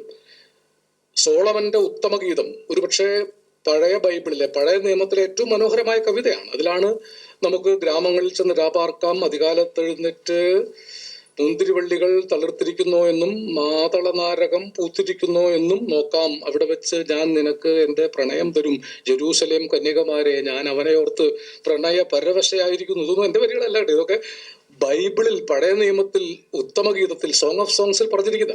ഇതൊന്നും നമ്മൾ വായിച്ചിട്ടില്ലെങ്കിലും വയലാറിന്റെ കവിതകളിൽ ഇതൊക്കെ ഉണ്ട്. പറുദീസയിലെ പകുതി വിരിഞ്ഞൊരു പാതിരാമലർ ചൂടി ഈ വഴിയരികിൽ ഒരുങ്ങി നിൽക്കുമോരിടയ കന്യക ഞാൻ, ഇടയ കന്യക ഞാൻ. അക്കര പച്ചയിലെ അഞ്ജനച്ചോലയിലെ 1000 ഇതളുള്ള പൂവേ. 1000 ഇതളുള്ള പൂവാണ്. പുഴകൾ, മലകൾ, പൂവനങ്ങൾ, 1000 ഇതളുള്ള പൂവ് ഏത് പൂവനത്തിലാണ് വിരിച്ചിരിക്കുന്നത്? ഇത് വയലാറിന്റെ മനസ്സാകുന്ന പൂവനത്തിൽ വിരിഞ്ഞതാണ്. നിങ്ങൾ ഇങ്ങനെ വയലാറിന്റെ പാട്ടുകളിലേക്ക് ആഴ്ന്നു മുങ്ങിയാൽ വയലാർ ലോക സാഹിത്യത്തിലെ മുഴുവൻ സൗന്ദര്യ മണ്ഡലങ്ങളെയും, ലോകത്തിലെ നദികളെ, ഡാലിയ പൂക്കളെ ചുംബിച്ച് ചുംബിച്ച് ദാഹിച്ചുറങ്ങും നൈൽ നദീ തീരമേ. ഒരു പാട്ട് അങ്ങനെയാണ്. ഡാലിയ പൂക്കളെ ചുംബിച്ച് ചുംബിച്ച് ദാഹിച്ചുറങ്ങും നൈൽ നദീ തീരമേ. ഹേമാംബരാഡംബരാംഗിയായി മേവുന്ന ഹേമന്ത സന്ധ്യതൻ മുഗ്ധ സൗന്ദര്യമേ. ഓടക്കുഴലിൻ സ്വരാമൃതമോ കയ്യിൽ ഓമർ ഖയാമിന്റെ മുന്തിരിപാത്രമോ ഷെല്ലി രചിച്ചോർ അനശ്വര കാവ്യമോ. ഒരു പാട്ടിന്റെ 5 വരിയിൽ ഷെല്ലിയുണ്ട്, ഓമർ ഖയാമുണ്ട്. ഈ ഹേമാംബരാഡംബരാംഗി വാസ്തവത്തിൽ ലളിതാ സഹസ്രനാമത്തിൽ വരുന്നതാ. ഹേമാംബരാഡംബരാംഗി എന്ന് ഭഗവതി ദേവി പറയുന്നത് ലളിതാ സഹസ്രനാമത്തിലാണ്. നൈൽ നദീ തീരമുണ്ട്. ഒരു പാട്ടിനുള്ളിൽ ലോകത്തിലെ സൗന്ദര്യ മണ്ഡലങ്ങളെ മുഴുവൻ കോർത്ത് കെട്ടി മലയാളികളെ വിശ്വ സൗന്ദര്യ ഗായകരാക്കി മാറ്റിയ ഒരു മഹാമനുഷ്യന്റെ പേരാണ് വയലാർ രാമവർമ്മ. അദ്ദേഹം ഈ പുഴകളെ മുഴുവൻ കണ്ടു, ഈ പൂക്കളെ മുഴുവൻ കണ്ടു, ലോകത്തിലെ പുഷ്പങ്ങളെയൊക്കെ കൊണ്ടുവന്ന് നമുക്ക് തന്നു, ലോക കാവ്യത്തെ മുഴുവൻ നമുക്ക് പരിചയപ്പെടുത്തി. വയലാറിന്റെ ഓരോ പാട്ടും, കവിതയിലേക്ക് ഞാൻ കടക്കാത്തത് എന്താ വെച്ചാൽ ഒരുപക്ഷെ ഇത് കവിത അത്ര വായിക്കുന്ന ഒരു സദസ്സല്ല, നിങ്ങൾ ഒരു മിക്സഡ് സദസ്സാണ്. കവിതകൾ ഇതിനേക്കാളേറെ അനുഭവ ലോകങ്ങൾ വയലാർ ഉണ്ടാക്കി വെച്ചിട്ടുണ്ട്. 47 വയസ്സ് വരെയാണ് വയലാർ ജീവിച്ചത്. മരിച്ചിട്ട് 50 വർഷമായി. ജീവിച്ചു കൊതി തീരാത്ത നിമിഷത്തിൽ, സ്നേഹിച്ചു മതിയാവാത്ത നിമിഷത്തിൽ മരണം വന്ന് വിളിച്ചു കൊണ്ടുപോയിട്ടും കയ്യിൽ ഒരു ഇന്ദ്രധനുസ്സുമായി കാറ്റത്ത് പെയ്യുവാൻ വരുന്ന പ്രകൃതി മഹാസൗന്ദര്യത്തിന്റെ പേരാണ് വയലാർ രാമവർമ്മ. നമുക്ക് 6 ഋതുക്കൾ മാത്രമല്ല ഉള്ളത്, 7ാമത്തെ ഒരു ഋതു ഉണ്ട്. ആ ഋതുവിന്റെ പേര് വയലാർ രാമവർമ്മ എന്നാണ്. അതാണ് മലയാളികളുടെ ഭാഗ്യം. 7ാമതൊരു ഋതു കൂടി തന്നിട്ടാണ് പോയത്. ഇപ്പൊ വയലാർ കൂടി ചേർന്നാൽ നമുക്ക് മൊത്തം ഋതുക്കൾ 7ആണ്. വയലാറിലൊരു ഋതുപ്രപഞ്ചമുണ്ട്. എന്തൊക്കെയാണ് വയലാർ ഉണ്ടാക്കി വെച്ചിരിക്കുന്നത്, ഏതൊക്കെ അനുഭൂതി മണ്ഡലങ്ങളാണ് നമുക്ക് തുറന്നു തന്നത് എന്നത് നമുക്കൊരു പക്ഷെ അതിൽ വയലാറിന്റെ കവിതകളിലെ മാത്തമാറ്റിക്സ് എന്നൊരു വിഷയത്തെക്കുറിച്ച് ഒരു ഗവേഷണം നടത്താവുന്നതാണ്. ഞാൻ ഈയിടെയാണ് അത് കണ്ടുപിടിച്ചത്. 200 പൗർണമി ചന്ദ്രികകൾ, 200 പൊന്നരയന്നങ്ങൾ, കുളിരുമായി നിന്റെ കൗമാരത്തിൻ്റെ കിളിവാതിൽ കിരുകിരെ തുറന്നു നോക്കി. പാട്ട് കേട്ടിട്ടുണ്ടോ? അവളൽപ്പം വൈകിപ്പോയി എന്ന സിനിമയിലെ പാട്ടാണ്. അതിൽ പറഞ്ഞിരിക്കുന്നത് 200 പൗർണമി ചന്ദ്രികകൾ. ഇതെന്താ 200 പൗർണമിയായത്? വേണമെങ്കിൽ 300 പൗർണമി ചന്ദ്രികകൾ നോക്കിക്കൂടെ? 500 പൗർണമി ചന്ദ്രികകൾ, 600 അങ്ങനെയൊക്കെ എഴുതിയാലും പാട്ടിന് കുഴപ്പമൊന്നും വരില്ല. എന്തുകൊണ്ടായിരിക്കും വയലാർ 200 എഴുതിയത്? പണ്ടൊരു കഥയില്ലേ, പട്ടാളത്തിൽ സെൻസർഷിപ്പുള്ള കാലത്ത് പട്ടാളത്തിലൊരു ഉദ്യോഗസ്ഥൻ കാമുകിക്ക് ഒരു കത്തെഴുതി. പ്രണയ പാരവശ്യം കൊണ്ട് ആൾ എഴുതിപ്പോയി, ഓമനെ 1000 ചുടുചുംബനങ്ങൾ എന്നതിനടിയിൽ എഴുതി വെച്ചു. ഇപ്പൊ സെൻസർ ചെയ്യുന്ന ഉദ്യോഗസ്ഥനെ വായിച്ചു, 1000 ചുടുചുംബനങ്ങൾ, 1000 ആക്കണ്ട, 10000 ചുടുചുംബനങ്ങൾ ആയിക്കോട്ടെ. ഇത് അയാളുടെ വക അത് വെട്ടി 10000 ചുടുചുംബനങ്ങൾ എന്ന് എഴുതി അയച്ചു കൊടുത്തു. കത്ത് കിട്ടിയ കാമുകി മറുപടി അയച്ചു, അങ്ങ് പ്രേമപൂർവ്വം അയച്ച 10000 ചുടുചുംബനങ്ങളും കിട്ടി, ഞാൻ പുളകിതയായി. ഉടനെ കാമുകന്റെ ഭീഷണിക്കത്ത് വന്നു, ഞാനിവിടുന്ന് 1000 മാത്രമേ അയച്ചിട്ടുള്ളൂ, ബാക്കി 9000 ആരുടേതാണെന്ന് കൂട്ടനെ മറുപടി പറഞ്ഞെങ്കിൽ നമ്മുടെ മുകളിൽ ബന്ധം അവസാനിക്കുന്നു. അപ്പൊ അതുപോലെ 200 പൗർണമി 500 പൗർണമി ആയ കുഴപ്പമൊന്നുമില്ല. നമ്മുടെ മോഹൻ ചേട്ടൻ ഇവിടെ ഇരിപ്പുണ്ട്, ശതാഭിഷേകം ആയോ? വയസ്സ് പറയാൻ പാടില്ല അതിനോട് പറഞ്ഞതാ. ഇപ്പൊ ശതാഭിഷേകം ആയാലും ആയില്ലെങ്കിലും ശതാഭിഷേകം എന്ന് പറഞ്ഞാൽ 84 വയസ്സാണ് അല്ലേ? 84 വയസ്സായാലത്തെ ഒരു സവിശേഷത എന്താണ്? 1000 പൂർണ്ണചന്ദ്രന്മാരെ കാണാം. 84 വയസ്സായാൽ 1000 പൂർണ്ണചന്ദ്രന്മാരെ കാണാം. അപ്പൊ 500 പൂർണ്ണചന്ദ്രന്മാരെ കാണണമെങ്കിൽ എത്ര വയസ്സാവണം? 42 വയസ്സ്. 250 പൂർണ്ണചന്ദ്രന്മാരെ കാണണമെങ്കിൽ എത്ര വയസ്സാവണം? 21. അപ്പൊ 17 വയസ്സായ എത്ര പൂർണ്ണചന്ദ്രന്മാരെ കാണും? 200 അല്ലെ? ഈ കാമുകിക്ക് 200 വയസ്സായി എന്ന് പറയാതെ 17 വയസ്സായി എന്ന് പറയാതെ 200 പൗർണമി ചന്ദ്രികകൾ കുളിരുമായി നിന്റെ കൗമാരത്തിന്റെ കിളിവാതിൽ കിരുകിര തുറന്നു നോക്കി. വയലാർ കവിതയിലെ മാത്തമാറ്റിക്സ് ഗവേഷണം ചെയ്യുന്നവർക്ക് ഇങ്ങനെ അനവധി ഉദാഹരണങ്ങൾ.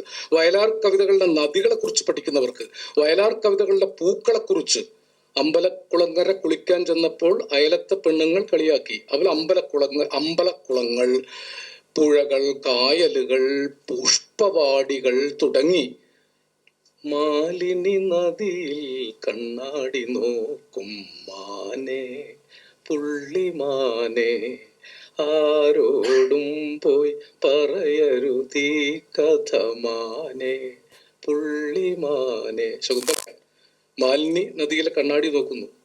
പിന്നെ നിൻമലർമിഴികളിലഞ്ജനമെഴുതിയ നിന്റെ ശകുന്തള ഞാൻ, നിൻ പ്രിയ സഖിയുടെ ചഞ്ചലമിഴിയുടെ നിത്യകാമുകനല്ലോ ഞാൻ, നിത്യകാമുകനല്ലോ. കരിമ്പിന്റെ വില്ലുമായി കൈതപ്പൂവമ്പുമായി കണ്വാശ്രമത്തിൽ വന്ന കാമദേവൻ. അപ്പൊ അവിടെ മാലിന്യ നദിയുണ്ട്, കരിമ്പിന്റെ വില്ലും കൈതപ്പൂവിന്റെ അമ്പുമായി വന്നവനുണ്ട്. 1000 വില്ലൊടിഞ്ഞു ആരോമന മെയ് മുറിഞ്ഞു. ഇങ്ങനെ പാട്ട് ഇങ്ങനെ എടുത്ത് പരിശോധിച്ചാൽ പൂവില്ലാത്തൊരു പാട്ടില്ല, പുഴയില്ലാത്തൊരു പാട്ടില്ല, മലയും കുന്നുകളും ഇല്ലാത്ത, കുന്നുകളൊക്കെ എത്രയോ കവിതകളിൽ എത്രയോ പാട്ടുകളിൽ ആവർത്തിച്ചു വന്നു. ഇതൊക്കെ ഞാനിപ്പോ ഇങ്ങനെ കണക്കെടുത്ത് നിങ്ങളോടൊരു പ്രസംഗത്തിൽ പറയാൻ പറ്റുന്നതല്ല. വീട്ടിൽ പോയി വയലാറിന്റെ പാട്ടുകൾ എടുത്ത് മറിച്ചു നോക്കിയാൽ മലയാളി നഷ്ടപ്പെടുത്തി കളഞ്ഞ എല്ലാ കുന്നുകളും അതിൽ കാണും, എല്ലാ പുഴകളും അതിൽ കാണും, എല്ലാ പൂക്കളും അതിൽ കാണും. അഥവാ ഇനിയൊരു പ്രളയം വന്ന് കേരളം പ്രളയമെടുത്ത് പോവുകയാണെങ്കിൽ, അസറ്റ് ഹോംസിന് പുതിയ കേരളം ഉണ്ടാക്കണമെങ്കിൽ വയലാറിന്റെ കാവ്യപുസ്തകം കളയരുത്. നിങ്ങൾക്ക് അതിൽ നിന്ന് പുതിയൊരു കേരളം, ചിലപ്പോൾ അസറ്റ് ഹോംസിന് അതും വേണ്ടി വരും. വീട് മാത്രം ഉണ്ടാക്കിയാൽ മതിയാവില്ല, പ്രകൃതിയെ കൂടി ഉണ്ടാക്കേണ്ട പണി കൺസ്ട്രക്ഷൻ കമ്പനികൾക്ക് വേണ്ടി വരുന്ന കാലം. പ്രകൃതി പോയിപ്പോയാൽ എന്ത് ചെയ്യും അല്ലെ? വീട് എവിടെ വെക്കും? വീട് നമുക്ക് ചന്ദ്രനിൽ കൊണ്ടുവയ്ക്കാൻ പറ്റില്ല. ആരോരോട് പറഞ്ഞു, ഞാൻ ചന്ദ്രനിൽ കുറച്ച് ഭൂമി വാങ്ങും. അപ്പൊ ഞാനോട്, ചന്ദ്രനിൽ ഭൂമി വാങ്ങാൻ പറ്റില്ല, ചന്ദ്രനെ വാങ്ങാൻ പറ്റുള്ളൂ അല്ലെ? ചന്ദ്രനിൽ ഭൂമി വാങ്ങാൻ പറ്റുമോ? ചന്ദ്രനിൽ പോയി 10 സെന്റ് ചന്ദ്രൻ വാങ്ങാം അല്ലെ? 10 സെന്റ് ഭൂമി വാങ്ങാൻ പറ്റുമോ? ചൊവ്വയിൽ പോയി ഭൂമി വാങ്ങാൻ പറ്റുമോ? ചൊവ്വയിൽ പോയി 10 സെന്റ് ചൊവ്വ വാങ്ങാം. പക്ഷെ ഭൂമിയാണ് നമുക്കിതൊക്കെ തന്നത്. കല്യാണ സൗഗന്ധിക പൂങ്കാവനത്തിലൊരു കസ്തൂരിമാനിനെ കണ്ടു, കഞ്ചബാണന്റെ കളിത്തോഴിയാമൊരു, അതും കല്യാണ സൗഗന്ധിക പൂങ്കാവനം. എല്ലാ പൂക്കളും ഉണ്ട്, കല്യാണ സൗഗന്ധിക പൂവ്. ഏതൊക്കെ പൂക്കളാണ് ഇല്ലാത്തത്? നിങ്ങൾ ഓരോ പാട്ടുകളായിട്ട് ഇങ്ങനെ, ആലാത്തൂഞ്ഞാലിൽ ആടിപ്പറന്നു ചെന്നങ്ങേ കൈനീട്ടി ഇങ്ങേ കൈനീട്ടി, ആദ്യം തൊടുന്നോരമ്മാനപ്പഴമാർക്ക്, ഇയാൾക്ക് ആക്കനി പൂത്തതും ഞെട്ടു കറുത്തതും ഉണ്ണി വിരിഞ്ഞതും അന്നേ കണ്ടിട്ട് തോണ്ടിക്കൊതിപ്പിച്ചൊരിയാൾക്ക് അല്ലെ? എത്ര മനോഹരമായിട്ടാണ് അതിന്റെ സൗന്ദര്യം. പറയുന്നത് ഒരു പക്ഷേ അൺസെൻസേർഡായ കുറച്ച് കാര്യങ്ങളാണ്. ഈ വയലാർ ചിലപ്പോൾ അൺപാർലമെന്ററിയായ ചില കാര്യങ്ങളൊക്കെ എഴുതിയിട്ടുണ്ട്. ആരും കാണാത്തൊരു അന്തപുരത്തിലെ ആരാധനാമുറി തുറക്കുക എന്നൊക്കെ പറഞ്ഞ വരികളൊക്കെ എഴുതും. തിങ്കളാഴ്ച നോയമ്പ് മുടക്കും, ഇളനീർക്കുടം മുടക്കും. ഇതൊന്നും ONV പോലെ ONV അതൊന്നും എഴുതില്ല. ONV ഒരു ദളം മാത്രം വിരിയുന്ന ചെമ്പനീർ മുകുളമായി നീ എൻ്റെ മുന്നിൽ നിന്നു, തരള കപോലങ്ങൾ നുള്ളി നോവിക്കാതെ തഴുകാതെ ഞാൻ നോക്കി നിന്നു. അതാണ് നോക്കി നിന്ന് വെള്ളമിറക്കുന്ന കാമുകനാണ് ONV എങ്കിൽ അത്യാവശ്യം പീഡനങ്ങളൊക്കെ ഉള്ള ആളാണ് വയലാർ രാമവർമ്മ. പക്ഷേ ഒരു കാമുകിയും വയലാറിന് പീഡന ശ്രമത്തിന് കേസ് കൊടുത്തില്ല കേട്ടോ. അതാണ് ആ കവിതയിൽ പീഡനം പോലും ആനന്ദമാക്കുന്ന വിധത്തിൽ മലയാളിയുടെ സദാചാര ദുശ്ശാഠ്യങ്ങളെ മുഴുവൻ പ്രണയപൂർണമായ സൗന്ദര്യമണ്ഡലം കൊണ്ട് അക്കാലത്ത് ധിക്കരിച്ചു മുന്നേറിയ കവിയാണ്. ഏത് മേഖലയിലാണ്? ഞാൻ അമ്മയുടെ കാര്യം ശരത്ത് പറഞ്ഞപ്പോൾ അങ്ങനെ ആലോചിച്ചു. അമ്മ വിളിച്ചുകൊണ്ടാണ് ശരത്ത് പോയത്. അമ്മ പറഞ്ഞു എനിക്ക് നിന്നെ കാണണം. ഒന്നും ആലോചിക്കാതെ പോയി. കാരണം വയലാറിന്റെ മകനല്ലേ, പോകാതിരിക്കാൻ പറ്റുമോ? വയലാറിനെ എല്ലാ സൗന്ദര്യങ്ങൾക്കും കൂടെ നിന്ന് സഹായിച്ച ഭാരതി തമ്പുരാട്ടിയാണ് വിളിക്കുന്നത്. മാത്രമല്ല അമ്മയെക്കുറിച്ച് വയലാർ എഴുതിയ പാട്ടാണ് ലോകത്തിലെ ഏറ്റവും മനോഹരമായ പാട്ട്. അമ്മേ അവിടുത്തെ മുൻപിൽ ഞാൻ ആര്, ദൈവം ആര്. അയിരൂർ സദാശിവൻ പാടിയൊരു പാട്ടുണ്ട്, അമ്മേ. പാട്ട് കേട്ടിട്ടുണ്ടോ? ആദിയിൽ ഭൂമിയും വാനവും തീർത്തത് ദൈവമായിരിക്കാം, 6-ാം നാളിൽ മനുഷ്യനെ തീർത്തതും ദൈവമായിരിക്കാം, ആ ദൈവത്തെ പെറ്റിയത് അമ്മയല്ലോ അമ്മ, ആ ദൈവത്തെ മുലപ്പാലൂട്ടിയത് അമ്മയല്ലോ അമ്മ, അമ്മയുടെ ശൈശവ സ്വപ്നങ്ങളിൽ നമ്മൾ മൺപാവകളായിരുന്നു. ദൈവമേ, എന്തൊരു കവിതയാണിത് അല്ലേ? നമ്മുടെ ഓരോ അമ്മമാരുടെയും ശൈശവ സ്വപ്നങ്ങളിൽ നമ്മൾ കുട്ടികളായിട്ടില്ല, മൺപാവകളായിട്ട് നമ്മളെ താലോലിച്ച പഴയ കുരുന്നു ബാലികമാരാണ് നമ്മെ അമ്മമാരായിട്ട് പ്രസവിച്ചത്. നമ്മൾ അവരുടെ സ്വപ്നങ്ങളിൽ ആദ്യം മൺപാവകളായിരുന്നു. ഇത് എഴുതിയ കവിയാണ്. ആ എഴുതിയ കവിയുടെ മകന് അമ്മ വിളിച്ച പോകാതിരിക്കാൻ പറ്റും? അതുകൊണ്ട് ഒരിക്കലും സുനിലിന് പരിഭവം ഉണ്ടാവില്ല എന്ന് എനിക്കറിയാം. കാരണം ഇതാണ് വയലാർ എഴുതി വെച്ച ഓരോ മണ്ഡലങ്ങളെയും. പുഴയും മലയും മാത്രമൊന്നുമല്ല, ഈ ഭൂമിയെ മുഴുവൻ മാതാവായി കണ്ടൊരു മനുഷ്യന്റെ എല്ലാ സങ്കല്പ വിശേഷങ്ങളെയും ഹൃദയത്തിൽ ചാലിച്ചെഴുതിയ ഒരു കവിയുടെ അനുരാഗ സർവസ്വവും പ്രേമ സർവസ്വമേ നിന്റെ പ്രമദവനം ഞാൻ കണ്ടു, അതിൽ മദനൻ വളർത്തും മാനിനെ കണ്ടു, മധുരോത്സവം കണ്ടു. കാമുകയെ കാണുമ്പോഴേക്കും മധുരോത്സവം വരെ കണ്ടുകളയും. അങ്ങനെയൊക്കെ കണ്ടുകളയും. പക്ഷെ കണ്ടിട്ടൊന്നും ഒരു പരാതി ആൾക്ക് ഉണ്ടായില്ല. അത് ചിലർക്ക് മനസ്സിലായിട്ടില്ല. അതുകൊണ്ട് കാര്യം വായിച്ചങ്ങനെ തള്ളിപ്പോയതല്ലാതെ ഇതിനകത്ത് എന്താ എഴുതി വെച്ചിരിക്കുന്നതെന്നും കൂടെ മനസ്സിലായില്ല. പ്രളയ പയോധിയിൽ ഉറങ്ങി ഉണർന്ന ഒരു പ്രഭാമയൂഖമേ കാലമേ, പ്രകൃതിയും ഈശ്വരനും ഞാനും നിന്റെ പ്രതിരൂപങ്ങളല്ലേ. ഒരു പാട്ടായത്. ഇതൊരു ഉപനിഷത്താണ് വാസ്തവത്തിൽ. പ്രളയ പയോധിയിൽ ഉറങ്ങി ഉണർന്നൊരു പ്രഭാമയൂഖമേ കാലമേ, പ്രകൃതിയും ഈശ്വരനും ഞാനും നിന്റെ പ്രതിരൂപങ്ങളല്ലേ.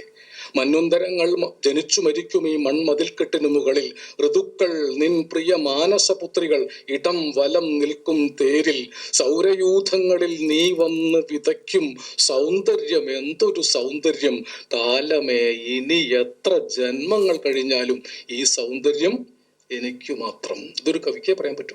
സ്വർണപാത്രം കൊണ്ട് സത്യം മറയ്ക്കുമേ സംക്രമ സന്ധ്യതൻ നടയിൽ, പ്രപഞ്ചം ചുണ്ടിൽ നിൻ നാമാക്ഷരവുമായി പ്രദക്ഷിണം വെക്കും വഴിയിൽ, സ്വർഗദീപാവലി നീ വന്ന് സൗരയൂഥങ്ങളിൽ നീ വന്ന് വിതയ്ക്കും സൗരഭ്യം എന്തൊരു സൗരഭ്യം, സ്വർണപാത്രം കൊണ്ട് സത്യം മറയ്ക്കും ഈ സംക്രമ സന്ധ്യ. അറിയാമോ? ഹിരൺമയേണ പാത്രേണ സത്യസ്യാഭിഹിതം മുഖം. ഉപനിഷത്ത. അതെടുത്തിട്ടാണ് സ്വർണപാത്രം കൊണ്ട് സത്യം മറയ്ക്കുക. സ്വർഗവാതിൽ പക്ഷി ചോദിച്ചു ഭൂമിയിൽ സത്യത്തിനെത്ര വയസ്സായി, അഭ്യുത്തിരകൾ തൻ വാചാലതയ്ക്ക് അതിന് ഉത്തരമില്ലായിരുന്നു, ഉത്തുംഗ വിന്ധ്യ ഹിമാചലങ്ങൾക്ക് അതിന് ഉത്തരമില്ലായിരുന്നു. ആര്യവംശത്തെ ഹരിശ്രീ പഠിപ്പിച്ച യാജ്ഞവൽക്യൻ മുനി പാടി സ്വർണപത്രം കൊണ്ട് മൂടിയിരിക്കുന്നു മണ്ണിലെ ശാശ്വത സത്യം, ഹിരൺമയേണ പാത്രേണ സത്യസ്യാഭിഹിതം മുഖം. ഇന്നും പ്രസക്തമാണ് വയലാർ എഴുതിയത്. ഉപനിഷത്തുക്കളെ കറന്നെടുത്തിട്ടാണ്. പോക്കൂ മരണമേ പോക്കൂ, നിന്നെ ഏകാന്തതയിൽ വന്ന് ഉടുതുണി മാറാൻ എനിക്ക് മനസ്സില്ല, എനിക്ക് മരണമില്ല. 50 കൊല്ലം കഴിഞ്ഞിട്ടും മരിച്ചിട്ടില്ല. 5 നിമിഷം കഴിഞ്ഞാൽ അഴുകി പോകുന്നവരാണ് നമ്മുടെ പല എഴുത്തുകാരും. പക്ഷേ 50 കൊല്ലം കഴിഞ്ഞിട്ടും വയലാർ മരിച്ചിട്ടില്ല. 500 അല്ല 5000 കൊല്ലം കഴിഞ്ഞാലും വയലാർ രാമവർമ്മ മരിക്കുകയില്ല. വാസാംസു ജീർണാനി യഥാവിഹായ എന്നുള്ള ഭഗവത്ഗീതയെ മുൻനിർത്തിക്കൊണ്ടാണ്. വസ്ത്രം പഴയത് മാറ്റിയിട്ട് പുതിയത് ധരിക്കുന്നത് പോലെയാണ് മനുഷ്യന്റെ മരണമെന്നാണ് ഗീത പറഞ്ഞത്. പക്ഷേ നിന്റെ ഏകാന്തതയിൽ വന്ന് ഉടുതുണി മാറാൻ എനിക്ക് മനസ്സില്ല എന്നാണ് വയലാർ പറഞ്ഞത്. വയലാർ ഇങ്ങനെയാണ് ഓരോന്നും എഴുതി വെച്ചത്. യുഗസംക്രമങ്ങൾ തൻ ദാഹങ്ങളില്ലെങ്കിൽ ഉപനിഷത്ത് സൂക്തങ്ങളുണ്ടോ? ഒരു കവിത ചോദിക്കുക, യുഗസംക്രമങ്ങൾ തൻ ദാഹങ്ങളില്ലെങ്കിൽ ഉപനിഷത്ത് സൂക്തങ്ങളുണ്ടോ? സഖി നിൻ മധുരമാം ആലസ്യമില്ലെങ്കിൽ സരസ്വതിയാമമുണ്ടോ? കാലത്തിൻ കൈനഖ കലപതിയാത്തൊരു കവിതയുണ്ടോ? അല്ലെ, കാലത്തിൻ കൈനഖ കലപതിയാത്തൊരു കവിതയുണ്ടോ? മനുഷ്യന്റെ സങ്കല്പ ഗന്ധമില്ലാത്തൊരു ഉപനിഷൽ സൂക്തമുണ്ടോ? മനുഷ്യന്റെ സങ്കല്പമാണ് എല്ലാത്തിനും പ്രധാനം. മനുഷ്യനാണ് പ്രപഞ്ചഗോപുര വാതിൽ തുറന്ന് പണ്ട് മനുഷ്യൻ വന്നു. വിശ്വപ്രകൃതി വെറും കയ്യോടെ വിരുന്നൊരുക്കാൻ നിന്നു. ഇതൊക്കെ മനുഷ്യനുണ്ടാക്കിയതാണ്. ചക്രവാളത്തിൻ മതിൽക്കെട്ടിന്മേൽ കയ്യും കുത്തി നിൽക്കും ഞാൻ, പ്രപഞ്ചത്തിൻ ഭ്രമണം നിയന്ത്രിക്കാൻ. ഗോളങ്ങളെടുത്ത് ഞാൻ പന്തടിക്കുമ്പോൾ, വിദ്യുന്നാളങ്ങൾ കെടുത്തിയും കത്തിച്ചും രസിക്കുമ്പോൾ, നീലാകാശ മണ്ഡലങ്ങളിൽ നാളെ താരകെ നിന്നെ കൊണ്ട് നർത്തനം ചെയ്യിക്കും ഞാൻ. മനുഷ്യൻ ചക്രവാളത്തിന്റെ മതിൽക്കെട്ടിന്റെ മുകളിൽ കയ്യും കുത്തി നിൽക്കുകയാണ്. ആ മനുഷ്യനെ കുറിച്ചാണ് വയലാർ പാടിയത്. സ്നേഹിക്കയില്ല ഞാൻ നോവും ആത്മാവിനെ സ്നേഹിച്ചിടാത്തൊരു തത്വശാസ്ത്രത്തെയും. മനുഷ്യനെ സ്നേഹിച്ച കവിയാണ്, മണ്ണിനെ സ്നേഹിച്ച കവിയാണ്. പുഴകളെ, മലകളെ, പൂക്കളെ, പൂവനങ്ങളെ, പ്രകൃതി പ്രതിഭാസങ്ങളെ മുഴുവൻ സ്നേഹിച്ച് അനശ്വര സൗന്ദര്യ മണ്ഡലമാക്കി മാറ്റി തീർത്ത, യുഗപരിവർത്തന ദാഹങ്ങൾ കൊണ്ട് കാലാതിവർത്തിയായി ശോഭിച്ച പാട്ടുകളാണ്. വയലാറിന്റെ ഒരു പാട്ടും പാഴായിട്ടില്ല. പൂക്കൾ ഇങ്ങനെ നിറഞ്ഞു കവിയുന്ന ഒരു പാട്ട് കാണാം. പൂ കൊണ്ടു മൂടിയ പുറവേലിയുള്ളൊരു പുഴക്കരയമ്പല നടയിൽ ഇന്ന് കല്ല് വിളക്കിന് കൺമുന്നിൽ നമ്മുടെ കല്യാണം. പിന്നെ നാളെ ഉറക്ക ചടവുമായി കാലത്ത് നാലാള് കാണുമ്പോൾ കളിയാക്കും പൂന്തുറയിലരയന്റെ പൊന്നരയത്തി. ചീനവല എന്ന പടത്തില പൂ കൊണ്ടു മൂടിയ പുറവേലിയുള്ള പുഴക്കരയമ്പലം. അങ്ങനെ സ്ഥലം കണ്ടിട്ടുണ്ടോ? ഇപ്പോ പൂ കൊണ്ടു മൂടിയ, ഓർക്കിഡുകൾ കൊണ്ട് മൂടിയ പൂക്കളൊക്കെ കാണും അല്ലെ, അല്ലെങ്കിൽ കുപ്പിച്ചെല്ല് കുത്തിയ മതിലുകൾ കാണും. പക്ഷെ പൂ കൊണ്ട് മൂടിയ പുറവേലി ഉണ്ടായിരുന്ന, നാളെ ആര്യങ്കാവിൽ നമ്മുടെ ആദ്യ രാത്രി എന്ന് പറഞ്ഞ് പിന്നീട് പറയുന്നത് നാളെ പാതിരാമണലിൽ നമ്മുടെ ആദ്യ രാത്രി എന്നാണ്. പാതിരാമണൽ അറിയാമല്ലോ, വൈക്കത്ത് നിന്ന് നിങ്ങൾ കായലിൽ പോയാൽ പാതിരാമണൽ കാണാം. മനോഹരമായ ഒരു പ്രദേശം. ആ പാതിരാമണലും പാട്ടിൽ എഴുതി വെച്ചിട്ടുണ്ട്. അദ്ദേഹം എഴുതി വെക്കാത്ത സ്ഥലങ്ങളൊന്നും ഇല്ല. കേരളത്തിലെ എല്ലാ സൗന്ദര്യ സ്ഥലങ്ങളെ കുറിച്ചും അദ്ദേഹം എഴുതി വെച്ചു. ആ പടത്തിൽ തന്നെയാണ് തളിർവലയോ താമരവലയോ താലിപ്പൊൻവലയോ നിൻ ശൃംഗാര ചിപ്പിയിൽ വീണത് സ്വപ്നവലയോ പുഷ്പവലയോ തളിർവലയോ താമരവലയോ താലിപ്പൊൻവലയോ. ഈ വെമ്പനാട്ട് കായൽക്കരയിൽ വെയിൽ പിറാവ് ചിറക്കുണക്കും ചീനവലക്കരികിൽ പാടിവാ പറന്നുവാ പെണ്ണാളെ. വെമ്പനാട് കായലിന്റെ കരയിൽ, ഈ വെമ്പനാട് കായൽക്കരയിലാണ് വെയിൽ പിറാവ് ചിറകുണക്കുന്നത്. ഇതൊക്കെ വയലാറിന്റെ പാട്ടിൽ മാത്രം കാണാവുന്നതാണ്. സന്ധ്യ മയങ്ങും നേരം, ഗ്രാമചന്ത പിരിയുന്ന നേരം, ബന്ധുരെ നീ എന്തിനീ വഴി വന്നു. അതില് ആ പാട്ടിലെ ചന്ത ഒന്ന് മാറ്റാമോ എന്ന് ചോദിച്ചു എന്റെ സംഗീത സംവിധായകൻ. അപ്പൊ പറഞ്ഞു ചന്ത മാറ്റിക്കോളൂ, വേറെ എന്തെങ്കിലും ചേർത്തോളാൻ പറഞ്ഞു. ആരാലോചിച്ചിട്ടും പകരം വേറൊന്നും വെക്കാൻ പറ്റുന്നില്ല. ഗ്രാമചന്തയ്ക്ക് പകരം വേറെന്താ വെക്കുക? സന്ധ്യ മയങ്ങുന്നേരം, കാട്ടുതാറാവുകൾ ഇണകളെ തേടും കായലിനരികിലൂടെ. ഇതൊക്കെ ഈ കായലും കാട്ടുതാറാവുകൾ ഇണകളെ തേടുന്ന കായലിന്റെ അരികും വയലാറ് കണ്ടു. കുണുക്കിട്ട കോഴി, കുളക്കോഴി, കുന്നൻ ചെരുവിലെ വയറ്റാട്ടി, കളിപ്പാൻ കുളങ്ങര കടിഞ്ഞൂൽ പെറ്റതും വയലാർ രാമവർമ്മ കണ്ടു. ഒരു സിനിമയുണ്ട് ഗായത്രി, മലയാറ്റൂരിന്റെ ഒരു പ്രശസ്തമായ സിനിമയാണ്. അതിലാണ് പത്മതീർത്ഥമേ ഉണരൂ. ഈ ചെറിയ തീർത്ഥങ്ങളെല്ലാം ഉണർത്തിയത് മാനസ പത്മതീർത്ഥങ്ങളെയാണ്. പുറത്തെ പുഴകളെ മാത്രമല്ല, നിങ്ങളുടെ മനസ്സിലൊരു പത്മതീർത്ഥമുണ്ട്. പത്മതീർത്ഥമേ ഉണരൂ, മാനസ പത്മതീർത്ഥമേ ഉണരൂ, അഗ്നിരഥത്തിൽ ഉദിക്കും ഉഷസ്സിന് അർഘ്യം നൽകൂ, ഗന്ധർവ സ്വര ഗംഗയുണർത്തു ഗായത്രികൾ പാടൂ. അത് കഴിഞ്ഞ ഓം തൽസവി തുർവരേണ്യം ഭർഗോ ദേവസ്യ ധീമഹി ധിയോ യോ ന പ്രചോദയാത് എന്ന ഗായത്രി മന്ത്രം. ശാരികേ ശാരികേ സിന്ധുഗംഗാ നദീ തീരം വളർത്തിയ ഗന്ധർവ ഗായികയെ പാടുക നീ പുരുഷാന്തരത്തിലെ ഭാവോജ്വലങ്ങളാം സൂര്യഗായത്രികൾ. അവിടെ സിന്ധുഗംഗാ നദീ തീരത്തും ഈ സൂര്യഗായത്രി അദ്ദേഹം കൽപ്പിക്കും. ഇവിടെ മാത്രമല്ല, പണ്ട് നിൻ സംഗീത തീർത്ഥക്കരകളിൽ ഭരണകുടീരങ്ങൾ നിർമ്മിച്ചിരുന്നവർ അദ്വൈതസാരം മുളയ്ക്കുവാൻ ഈ മണ്ണിൽ തത്വമസിയുടെ വിത്ത് വിതച്ചവർ. ഇന്ത്യൻ വേദാന്തത്തിലെ തത്വമസി എന്ന അദ്വൈത സാരത്തെ ഒരു പാട്ടിനുള്ളിൽ പൊതിഞ്ഞു വെച്ചു. പേരാറിൻ കരയിലേക്കൊരു തീർത്ഥയാത്ര, കേരളത്തിലെ മണ്ണിലേക്കൊരു തീർത്ഥയാത്ര, കാലമാദിശങ്കരന് കളിത്തൊട്ടിൽ നിർമ്മിച്ച കാലടിപ്പുഴ കരയിലേക്കൊരു തീർത്ഥയാത്ര. എത്ര പുഴയായി ഇപ്പോ അല്ലെ? പേരാറിൽ കാലടിപ്പുഴ കരയിലേക്ക് തീർത്ഥയാത്ര. ഇങ്ങനെ നോക്കൂ, അത് വെറുതെ തീർത്ഥയാത്ര നടത്തുകയല്ല. ശിവഗിരി കുന്നുകളിലേക്ക് തീർത്ഥയാത്ര നടത്തുമ്പോൾ അദ്വൈതത്തിന് പുണ്യാഹം തളിക്കും ആര്യമതങ്ങൾക്കൊക്കെ, അവരുടെ 1000 ദൈവങ്ങൾക്കൊക്കെ ഒരു ജാതി ഒരു മതം ഒരു ദൈവം എന്നൊരു തിരുക്കുറൾ പാടിയ ഗുരുദേവ. ഈ ഗുരുദേവനെ നേരെ തിരുക്കുറൾ പാടിയ വള്ളൂരുമായിട്ട് ബന്ധിപ്പിക്കും. ഋഗ്വേദത്തിനെ പൂണൂലണിയിക്കും, ഋഗ്വേദത്തിന് പൂണൂലണിയിക്കുന്ന ആളുകളെ കുറിച്ചും പറയും. ഇതൊക്കെ കവിതയുടെയും ഹൃദയ സംഗീതത്തിന്റെയും ഭാഗമായിട്ട് വരികയാണ്. ഒരു പാട്ട് ഗായത്രിയിലാണ്, പ്രണയത്തിന്റെ 3-4 ഭാവങ്ങൾ ഒരുമിച്ച് വരും.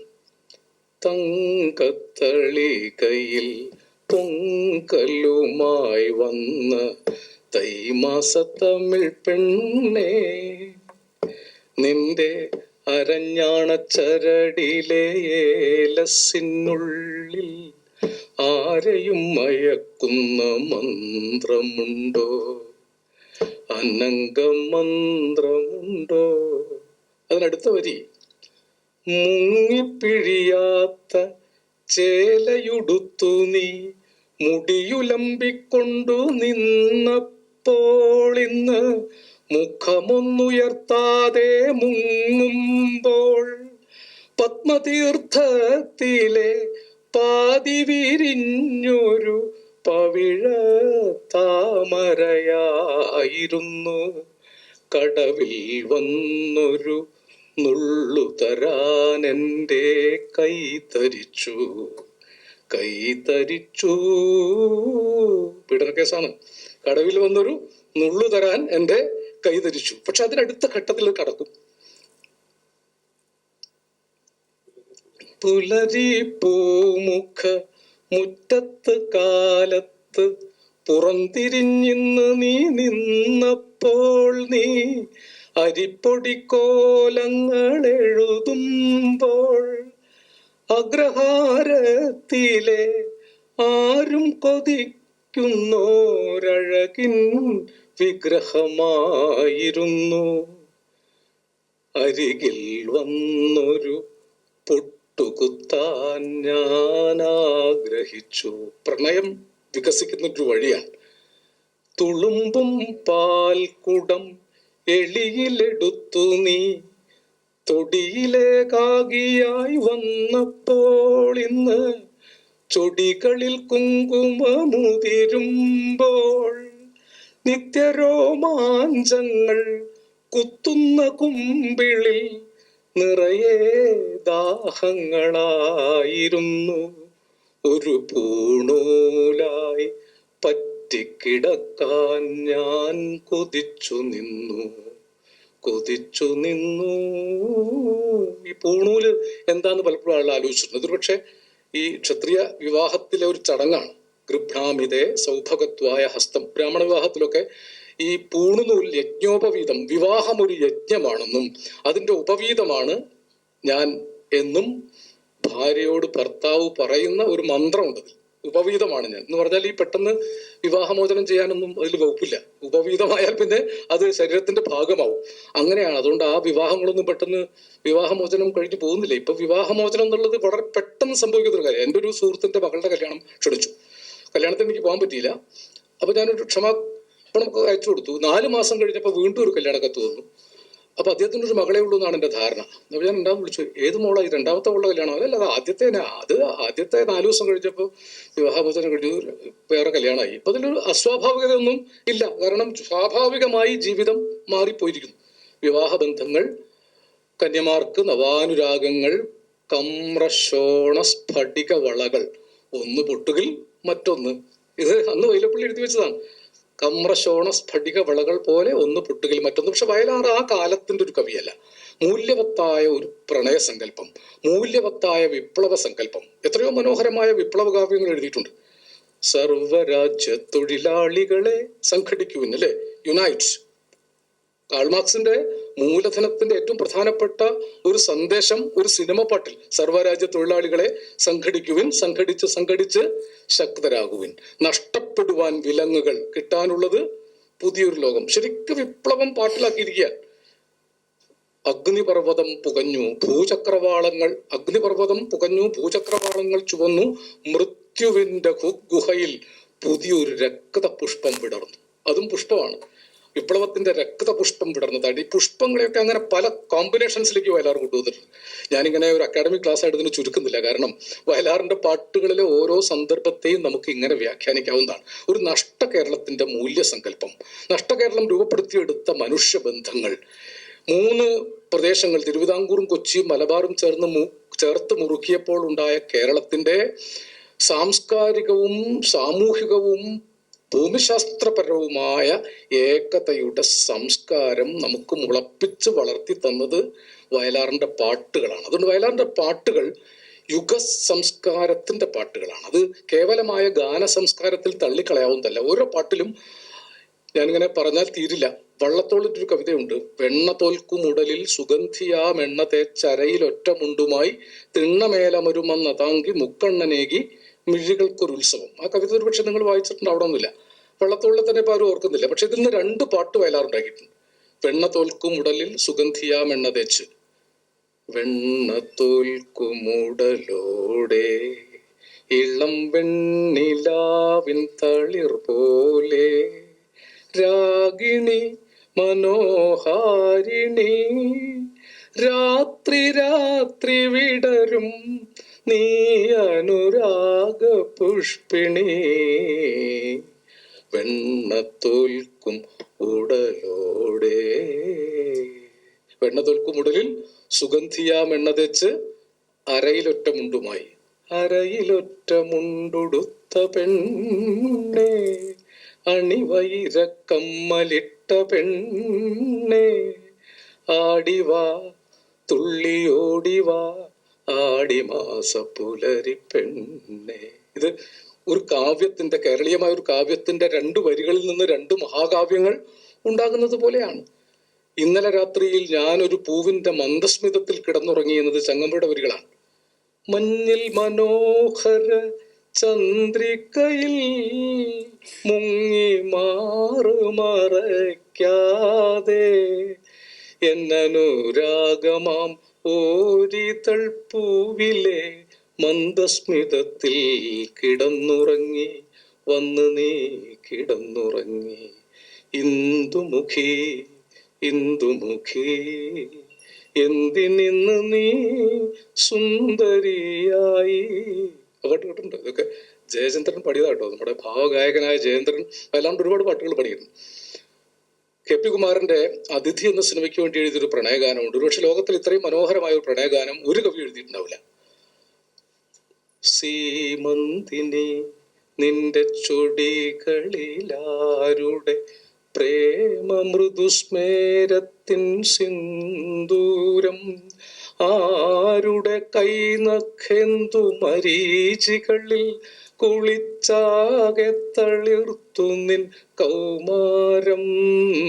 സീമന്തിനി വെൺചിറകുതുക്കിയ പ്രാവുകൾ പോലുള്ള ചഞ്ചല പദങ്ങളോടെ നീ മന്ദം മന്ദം നടക്കുമ്പോൾ താനെ പാടും ഒരു മൺവിപഞ്ചിക ഈ ഭൂമിയിൽ. പിന്നെയും വരികളുണ്ട്. ആ വരികൾ ഇങ്ങനെ ഓരോന്നും വിസ്തരിച്ചാൽ ദിവസങ്ങൾ വേണ്ടി വരും. നിങ്ങളാരും വയലാറിന്റെ പാട്ടുകളിൽ അത്രയേറെ ആഴത്തിൽ മുങ്ങിത്തപ്പിയവരല്ലാന്ന് എനിക്കറിയാം. നിങ്ങൾ ജീവിതത്തിന്റെ പല ജീവിത പ്രാരാബ്ധങ്ങളിൽ പെട്ടുഴലുന്നവരാണ്, പല ജീവിത തിരക്കുകളുള്ളവരാണ്. എങ്കിലും വല്ലപ്പോഴും ഒക്കെ ഈ നഷ്ടവസന്തങ്ങളെ തൊട്ടുണർത്തുന്നത് നമുക്ക് മാനസിക തകർച്ച വരാതിരിക്കാൻ സഹായിക്കും. മനസ്സ് വല്ലാതെ മുരടിച്ചു പോകുമ്പോൾ, ഹിംസാവാർത്തകൾ കണ്ടും കേട്ടും മനസ്സ് വെറുങ്ങലിക്കുമ്പോൾ, സ്നേഹത്തിന്റെ, മധുരമായ സ്നേഹത്തിന്റെ, മനസ്സിലെ ദൈവം മനുഷ്യനു നൽകിയ മണിവിളക്കല്ലോ സ്നേഹം. മനസ്സിലെ ദൈവം മനുഷ്യനു നൽകിയ മണിവിളക്കല്ലോ സ്നേഹം. തുടയ്ക്കേണം, മിനുക്കേണം, തൈലമൊഴിക്കേണം, തിരിയിട്ടു കൊളുത്തേണം സ്നേഹം. നമ്മൾ തിരിയിട്ടു കൊളുത്തേണം സ്നേഹം. മാനത്ത് ദൈവമില്ല, മണ്ണിലും ദൈവമില്ല, മനസ്സിനുള്ളിലാണ് ദൈവം. ഇത് ഓടയിൽ നിന്ന സിനിമയിലെ പാട്ടാണ്. മനുഷ്യൻ മനുഷ്യനെ സ്നേഹിക്കുമ്പോൾ മനസ്സിൽ ദൈവം ജനിക്കുന്നു. മനുഷ്യൻ മനുഷ്യനെ വെറുക്കാൻ തുടങ്ങുമ്പോൾ മനസ്സിൽ ദൈവം മരിക്കുന്നു. ഇതൊരു ആപ്തവാക്യം പോലെ മലയാളികൾ 4 നേരം കേൾക്കേണ്ടതാണ്. ഇതൊരു സിനിമ പാട്ട. ഈ യുഗം കലിയുഗം ഇവിടെയെല്ലാം പൊയ്മുഖം എന്ന പാട്ടിൽ അടുത്ത വരിയാണ് മനുഷ്യൻ മനുഷ്യനെ സ്നേഹിക്കുമ്പോൾ മനസ്സിൽ ദൈവം ജനിക്കുന്നു. നിങ്ങൾ പള്ളിയിൽ പോയില്ലെങ്കിലും അമ്പലത്തിൽ പോയില്ലെങ്കിലും ചർച്ചിൽ പോയില്ലെങ്കിലും കുഴപ്പമില്ല, മനുഷ്യനെ സ്നേഹിക്കാൻ എന്നോട് ഒന്നും പോയിട്ട് കാര്യമില്ല. മനുഷ്യനെ വെറുക്കാൻ തുടങ്ങിയാൽ ഒരു ദൈവവും നമ്മുടെ കൂടെ ഉണ്ടാവുകയില്ല. കൊല്ലുന്ന മനുഷ്യരുടെ കൂടെ ഒരു മതത്തിലെ ദൈവവും ഉണ്ടാവുകയില്ല. കൊല്ലുന്ന മനുഷ്യരുടെ കൂടെ ഒരു മതത്തിലെ ദൈവവും ഉണ്ടാവുകയില്ല. സ്നേഹിക്കുന്ന മനുഷ്യ മനസ്സുകൾ ശ്രീകോവിലുകൾ ആയിത്തീരും. ഇതാണ് ഇന്ത്യൻ തത്വചിന്തയുടെ പരമപ്രധാനമായ ഒരു ദർശനം. അഹം ബ്രഹ്മാസ്മി, ഞാനാണ് ഈശ്വരൻ. ഇതം ശരീരം കൗന്ദയ ക്ഷേത്രമിത്യഭിധീയത, നിന്റെ ശരീരം തന്നെയാണ് നിന്റെ ക്ഷേത്രം. ഭഗവത്ഗീതയാണ്. അഹം ബ്രഹ്മാസ്മി എന്ന് പറഞ്ഞാൽ ഞാനാണോ ഈശ്വരൻ? ഞാൻ മാത്രമാണോ? തത്വമസി, സുനിലും ഈശ്വരനാണ്. ഞാനും സുനിലും മാത്രമാണോ ഈശ്വരൻ? അയം ആത്മാ ബ്രഹ്മ. ഈ കാണപ്പെട്ട ആത്മാക്കളൊക്കെ ഈശ്വരന്മാരാണ്. അതിന് വേണ്ടതായിട്ട് ഭാരതീയ ഉപനിഷത്തുകൾ പറഞ്ഞിട്ടുള്ളത് പ്രജ്ഞാനം ബ്രഹ്മ, ശുദ്ധമായ അറിവാണ് ഈശ്വരൻ. ശുദ്ധമായ അറിവുണ്ടായാൽ എനിക്ക് റോബിനും എൻ്റെ തന്നെ ഭാഗമാണ്, ഞാൻ തന്നെയാണ്. സുനിലും ഞാൻ തന്നെയാണ്. ബാലകൃഷ്ണനും ഞാൻ തന്നെയാണ്. ഒരു ഉറുമ്പും പുഴുവും പുൽച്ചാടിയും ഞാൻ തന്നെയാണ്. ഒരു ഉറുമ്പിനെ വേദനിപ്പിച്ചാലും ദൈവത്തിന് വേദനിക്കും. ഒരാളെ കൊന്നാൽ നിങ്ങൾ നിങ്ങളുടെ ദൈവത്തെ കൊല്ലുകയാണ് ചെയ്യുന്നത്. ഇത് വളരെ ലളിതമായ ഭാഷയിൽ വയലാർ നമ്മളെ ഓർമ്മപ്പെടുത്തിക്കൊണ്ട് പറഞ്ഞു. എത്രയോ കവിതകളിൽ ഈ സ്നേഹത്തിന്റെ മനോഹരമായ ആഖ്യാനങ്ങളുണ്ട്. ഞാൻ ഓരോന്നോരോന്നായിട്ട് വിസ്തരിക്കുന്നില്ല. ഞാനിത് പരിചയപ്പെടുത്തിയത് വയലാർ അങ്ങനെ ഉപേക്ഷിക്കേണ്ട ഒരു കവിയല്ല. 47 വയസ്സുകൊണ്ട് അദ്ദേഹം ഉണ്ടാക്കിയെടുത്ത ലോകം 50 വയസ്സ് കഴിഞ്ഞപ്പോഴും കൂടി കൂടി കൂടി വരികയാണ്. ഇനിയും വയലാർ വായിക്കപ്പെടും. ഈ അസറ്റ് ഹോംസ് പോലുള്ള പ്രസ്ഥാനങ്ങൾക്ക് വയലാറിനെ തൊടാൻ തോന്നിയത് തന്നെ എന്തൊരു ഭാഗ്യമാണ്. എനിക്ക് വയലാറിനെ കുറിച്ച് ഇവിടെ ഒന്ന് സംസാരിക്കാൻ കഴിയും. ഞാനിങ്ങനെ കവികളോടൊക്കെ ഇതൊക്കെ പറയാൻ തുടങ്ങിയിട്ട് കുറെ കാലമായി. ഞങ്ങൾ തന്നെ പരസ്പരം പറയും, ഞങ്ങൾ തന്നെ ചിരിക്കും, ഞങ്ങൾ തന്നെ സന്തോഷിക്കും, അഹായി എന്നൊക്കെ രോമാഞ്ചം ഉണ്ടാക്കുന്നല്ലാതെ ഇതൊന്നും കേൾക്കാത്ത മനുഷ്യർ നാളെ നിങ്ങൾ വയലാറിന്റെ ഒരു പാട്ട് കേട്ടാൽ അതിലൊരു ക്രെഡിറ്റ് അസറ്റ് ഹോംസിനുണ്ട്. കാരണം അതിന്റെ കോപ്പിറൈറ്റ് ശരത്തിന് കിട്ടും എന്നുള്ളതല്ല. കാരണം ആ പാട്ട് കേൾക്കുമ്പോൾ നിങ്ങൾ മനുഷ്യരാകും. മനുഷ്യരാവാൻ ഇനി നമുക്ക് കുറച്ച് കാര്യങ്ങളെ ബാക്കിയുള്ളൂ. ജാതിക്കാരും മതക്കാരും ആവാൻ ഇഷ്ടം പോലെ സൗകര്യങ്ങളുണ്ട്. അത് പുറത്തിറങ്ങിയാൽ നിങ്ങളെ ജാതിക്കാരും മതക്കാരും ആക്കി തന്നോളും, അല്ലെ? അതേസമയം മനുഷ്യരാവുക എന്നത് ഇന്നത്തെ കാലത്ത് ദുസ്സാധ്യമായ ഒരവസ്ഥയാണുള്ളത്. മനുഷ്യനെ മനുഷ്യത്വത്തിലേക്ക് നയിച്ച് പുതിയ മനുഷ്യനെ സൃഷ്ടിക്കുകയാണ് വയലാർ രാമവർമ്മയെ പോലുള്ള കവികൾ ചെയ്തത്. അദ്ദേഹത്തിന്റെ എല്ലാ കവിതകളിലും ആ വിപ്ലവ ശക്തിയുണ്ട്. ചലനം ചലനം ചലനം, മാനവ ജീവിത പരിണാമത്തിൻ മയൂര സന്ദേശം. കാൾ മാർക്സ് പറഞ്ഞതാണ്, ചലനമാണ്, എല്ലാം ചലിച്ചുകൊണ്ടിരിക്കുകയാണ്. മാറ്റമല്ലാത്തതൊക്കെ മാറും. വാൽമീകി പാടി, വള്ളുവർ പാടി, വാഴ്വേ മായം, ജീവിതം മായമാണെന്ന് അവരൊക്കെ പാടി. ഈ യുഗം സ്നേഹിച്ച കവികൾ തിരുത്തി, വാഴ്വേ സത്യം, ജീവിതമാണ് സത്യം. ഞങ്ങൾക്കൊരു ജീവിതമേ ഉള്ളൂ. ആ ജീവിതം സ്നേഹം കൊണ്ടും പോരാട്ടം കൊണ്ടും ഞങ്ങൾ സത്യമാക്കി തീർക്കും എന്ന് വയലാർ നമ്മെ ഓർമ്മപ്പെടുത്തി. വയലാറിന്റെ വിപ്ലവ ഗാനങ്ങൾ ഇങ്ങനെ മരിക്കാതെ മരിച്ചു കിടക്കുന്ന ആളുകളെ പോലും വിപ്ലവ സജ്ജരാക്കുന്നുണ്ട്.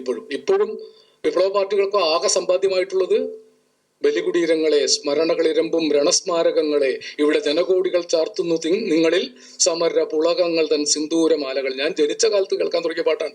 ഇപ്പോഴും പാർട്ടി സമ്മേളനത്തിന് ഹിമഗിരിമുടികൾ കൊടികൾ ഉയർത്തി, കടലുകൾ പടഹമുയർത്തി, ഹിമഗിരിമുടികൾ കൊടികൾ ഉയർത്തി, കടലുകൾ പടഹമുയർത്തി, യുഗങ്ങൾ നീന്തി നടക്കും ഗംഗയിൽ വിരിഞ്ഞു താമരമുകുളങ്ങൾ, ഭൂപടങ്ങളിൽ ഒരു ഇന്ത്യ നിവർന്നു, ജീവിതങ്ങൾ തുടലൂരിയെറിഞ്ഞു, ചുണ്ടിൽ ഗാഥകൾ കരങ്ങളിലെ പൂച്ചെണ്ടുകൾ. ഞാനതുവരെ പാടത്തുള്ളൂ, ബാക്കിയൊക്കെ പിന്നെ പാർട്ടിക്കാർ പാടുന്നു, നമ്മൾ പാടുന്നതല്ലല്ലോ. മനുഷ്യർ പാർട്ടിക്കാരല്ലാത്തവരോട് ഇരിക്കുന്നില്ലേ? പക്ഷെ ഇതൊക്കെ ചരിത്രത്തിന്റെ ഭാഗമാണ്, അത് മായ്ച്ചു കളയാൻ പറ്റില്ല. വയലാറിന്റെ ഏത് പാട്ടെടുത്ത് നോക്കിയാലും, ഞാനിങ്ങനെ കൊടയിൽ നിന്നുള്ള പാട്ടുകളൊക്കെ ഒരുപക്ഷെ കാറ്റിൽ ഇളം കാറ്റിൽ ഒഴുകി വരും, ആ പാട്ടുണ്ടാക്കുന്ന ഒരു പ്രണയാന്തരീക്ഷം. മുറ്റത്തെ മുല്ലയിൽ മുറ്റത്ത് മുത്തശ്ശി മുല്ലയിൽ മുത്തുപോലെ മണി മുത്തുപോലെ ഇത്തിരി പൂവിരിഞ്ഞു. ഇതൊക്കെ ദേവരാജന്റെ സംഗീതം കൂടിയാണ്. സൂര്യകാന്ത കൽപ്പടവിൽ ആര്യപുത്രന്റെ പൂമടിയിൽ നിന്റെ സ്വപ്നങ്ങളെ നീ കിടത്തിയുറക്കൂ, സ്വയം പ്രഭേ സന്ധ്യേ ഉറക്കൂ. സൂര്യകാന്ത കൽപ്പടമൊന്നും ലോകത്താരും കണ്ടിട്ടില്ല. ആര്യപുത്രന്റെ പൂമടിയാണ്, അവിടെ പൂ തന്നെയാണ്, പൂ കൊണ്ടാണ് എല്ലാം ഉണ്ടാക്കുന്നത്. മടി പോലും പൂമടിയാണ്.